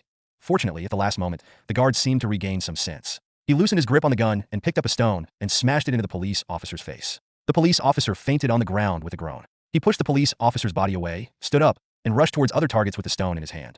Buck quickly tackled him and yelled at him to calm down. But at this point, who can still remain calm? When you can't shoot, stones are the best weapons. The police officers who had not been completely knocked down by the stun grenades also reacted quickly. They kept picking up stones and throwing them at the soldiers of the guard company, while the reconnaissance company dodged to the side, trying to control the situation from the side. Shouts, screams, and the sounds of metal colliding filled the air. Buck desperately rushed left and right, but his strength seemed extremely weak in the chaotic crowd. He gasped and broke away from the crowd, wiping the blood off his face, but at this moment, a sharp explosion suddenly made the crowd quiet. Bang! Buck looked in the direction of the sound. One police officer was shot in the forehead, leaving a large hole in the back of his head. His expression was full of disbelief, and he seemed not to understand why the compatriot sitting opposite him would shoot at him. Smoke was still coming out of the muzzle of the SS-2 rifle. At this moment, the scene seemed to be frozen directly in front of Buck's eyes. His mind was in a mess and the severe pain in his head made it impossible for him to make a decision for a while. But within just 1 or 2 seconds, someone had already pounced on the gunman. The SS-2 rifle was seized and then pointed at the murderer. Bang! The trigger was pulled without hesitation. At this moment, Buck knew that everything was over and his plan seemed to be successful. But he didn't feel any satisfaction, and what remained in his heart was only a deep fear shoot. Should we go help them? In Qingshan Park, Shi Dakai stood beside Chen Chen and asked. Chen Chen shook his head slowly and replied, "Absolutely not. This is a step they have to take, and we have done what we need to do. If we rush forward now, it will not bring any positive benefits other than wasting the situation they have worked so hard to create. Never mind, just get ready for battle. Go and urge them again. When will the president's reinforcements arrive? Let them give us a specific time. If they can't arrive within 10 minutes, we will surrender immediately. I don't want to play anymore. At worst, I can withdraw from Indonesia later." This place is even more outrageous than Pubei. I can't play with them. Clear. Sure. Dakai turned around to make a phone call, while Chen Chen continued to look at the center of the battlefield. In fact, the gunfire there was not too intense because not everyone had lost their minds. The battle has begun to develop in a strange direction, from the initial military versus police to gun owners versus non-gun owners. As long as someone raised a gun, several people who were fighting with bare hands nearby would immediately put down their weapons and hold them down together. After the gunmen calmed down a little, both sides would return to their original camps and continue to fight with fists, feet, and stones. This scene is very strange, but also very logical. However, the lethality and killing efficiency of guns are definitely not comparable to those of cold weapons. No matter how hard everyone tried, the gunshots continued to ring out. The massacre had actually begun. There were more than 30 corpses lying on the ground, and the vast majority of people on both sides of the conflict were covered with scars. In general, the battlefield is constantly shifting in the direction of the airport, but this is not because the military is retreating. This is just a strategy to absorb the impact. Their goal is to break the edge of the police. The military still had the upper hand. After all, although they were at a disadvantage in terms of numbers, they had more complete protective equipment. Most importantly, they wore helmets. A small piece of equipment can tip the balance of an entire battle. Another 2 minutes passed, and the police were completely passive. The gunfire became more frequent, but it was not the military that fired the shots, but desperate police officers. Chen Chen's heart was beating with the sound of gunfire. In a sense, this battle was more thrilling than any battle he had ever experienced. The scattered crowd, the splattered blood, the rising and falling stones. He could even clearly see a stone being picked up and thrown at the crowd on the opposite side. The stone hit a soldier right in the face, and a corner of it was stained red with blood. Then, the stone was picked up by another person and thrown to the opposite side again. After several back and forth blows, the originally clean stone had turned blood red. And under this most primitive cold weapon of mankind, perhaps several lives had been lost. Chen Chen let out a long sigh, and at the same time, Sure Dakai had returned to his side. I'll be there in 2 minutes. Chen Chen nodded slightly and breathed a sigh of relief, but at this moment he suddenly noticed an unusual figure. The man was half crouching on the left side of the crowd, in a very hidden position. He held a gun in his hand, his head was covered in blood, but his body was motionless. SPR, 3 sniper rifle. Chen Chen's heart skipped a beat, and then unusual gunshots rang out. Bah! Chen Chen moved the telescope in his hand suddenly, and then he saw someone falling down in the distance. Is an officer who happened to be on his way to the front line, seemingly intending to show up in person to suppress the situation. Chen Chen was stunned, and so were everyone around the officer. At this moment, a loud roar of an engine was heard in the air. 2 Su-30 Mk-2s flew over at an extremely low altitude, demonstrating their unparalleled suppressive power. Behind them, 2 NAS-332B Super Puma transport helicopters quickly flew over and patrolled over the battlefield. The pilot kept looking for an opportunity to land, and the fully armed soldiers were ready for battle. But they don't know yet that this battle seems to be over. Waranto is dead. Chen Chen only learned this news a few minutes later, when the raider camp was in complete chaos and Buck led the surviving police officers back to the park. He never expected that this member of Task Force 88 named Buck would do things so ruthlessly. When everyone was trying to quell the riots and ease the situation as much as possible, he actually killed the enemy's chief officer with just 1 shot, without even the slightest hesitation in the process. I have to say that he is really a ruthless person, or a smart person. But of course, his intelligence was quite limited. After all, if the President Su-30 had not arrived just in time, the entire situation would have slipped into an uncontrollable abyss. Not to mention that there was only 1 Dongfeng core in the Qingshan Park. Even if you really stuffed a Dongfeng in it, you couldn't save the lives of everyone here. The death of a military commander is considered an invasion, which is an iron rule in many countries. All I can say is that fortunately, during this entire riot, the Dongfeng Corps and the police clearly drew a line between themselves. Otherwise, if the blame falls on him, he won't be able to wash it off even if he jumps into the Pacific Ocean. However, even though Rando had been killed by Buck, this mutiny was not over yet. The 756th Battalion was originally a unit with extremely complex leadership relationships and relatively independent command. After the death of the chief officer, many of its subordinates did not surrender. Instead, some of the troops made a desperate attempt to launch an attack to complete what their superiors had failed to accomplish. At this time, the repressive power of modern technology is reflected. The 2 Su-30s first flew over the anti-aircraft artillery position and fired a round of deterrent fire with their machine guns. Then, after confirming that the other side had the intention to counterattack, they did not hesitate to drop a KB-1500 KR TV-guided bomb on the anti-aircraft artillery position. Chen Chen watched helplessly as the half-ton bomb fell in the center of the anti-aircraft artillery position, and then watched helplessly as a huge fireball rose up. Then, several anti-aircraft guns were directly overturned to the ground, and several soldiers who tried to operate the anti-aircraft guns were wiped out. The casualties caused by this bomb were not serious, but its deterrent power left everyone, including Chen Chen, stunned. Damn, it's the 21st century, 2011, in Indonesia. It's not an exercise. It's not the destruction of munitions. It's a serious combat operation. You can actually see a real bombing scene. What does this mean? Even in the Middle East, such a grand occasion is not common. At least not now. And indeed, after this bomb exploded, everyone in the Ranger Infantry Battalion was scared. Even the guard company that reacted most violently and even attempted to massacre the military and police after Waranto's death simply laid down their weapons. But the 2 Su-30s did not leave, but continued to patrol over the battlefield. What they expressed was very clear. I have control over real military power. The heavenly soldiers have arrived. If you, the princes who are in theft outside, dare to act recklessly again, don't blame me for taking real action. There is no doubt that the president has regained control of the situation. He either had reached an agreement with Nermani or had simply killed him. Under the pressure of the Su-30, the Army aviation helicopters that arrived one after another also began to deploy more troops. Half an hour later, the situation in Laboda was completely under control, and all the rebels, or should we say rioters, were disarmed. After several days of pursuit and siege, the situation finally eased. Looking at Buck covered in blood, Chen Chen couldn't help but sigh. Master Chuan, can you come over and treat his wound? It's not his turn. The others are more seriously injured. Ping Chuan in the distance was trying to stop the bleeding of a soldier with a thigh injury. After hearing his answer, Chen Chen did not insist, but turned to Buck and washed his wound with water. Buck was almost completely exhausted at this time. There was a huge tear on the top of his head, and his skull was completely exposed. Chen Chen didn't dare to touch him too much or give him medicine, but fortunately Buck was conscious enough, and there shouldn't be any serious problems. You are a good man. Chen Chen spoke. Maybe. Buck took a breath and answered. But it would have been extremely irrational to kill Waranto when he was approaching the battlefield and trying to quell the riot. If you let him go, maybe your casualties would be less. Hearing Chen Chen's words, Buck sighed and replied, this is not something I can consider. In that situation, I was completely controlled by instinct. I saw the gun, I saw Waranto, and the bullet went in his direction. It's actually kind of destiny. His fate, my fate, the bullet's fate. You're being too mysterious. Chen Chen finally found a suitable adjective. Buck nodded and replied, yes, it's all very mysterious. But no matter what, he is indeed dead, which is actually good news for us. Chen Chen nodded slightly, but did not answer. Soon, Ping Chuan finished dealing with the seriously injured patients at hand and began to take over Buck's treatment. At the same time, more counterinsurgency troops arrived one after another. The airport had been cleared, and military transport planes landed one after another, sending troops from nowhere to this small town that was supposed to have no sense of existence. Chen Chen ordered all members of the Dongfeng Corps to stay in the Qingshan Park, not to participate in any subsequent actions, and to avoid direct contact with the military. But in fact, it is not up to him to decide whether to contact or not. After the situation was completely stabilized, the local police in Laboda quickly established contact with the military and began to assist in maintaining order. Through Ganawan, the head of the military asked Chen Chen for a meeting. Chen Chen had no way to refuse, so he had to rush to Artis's office and met the officer who had been waiting there. However, the meeting was completely unremarkable.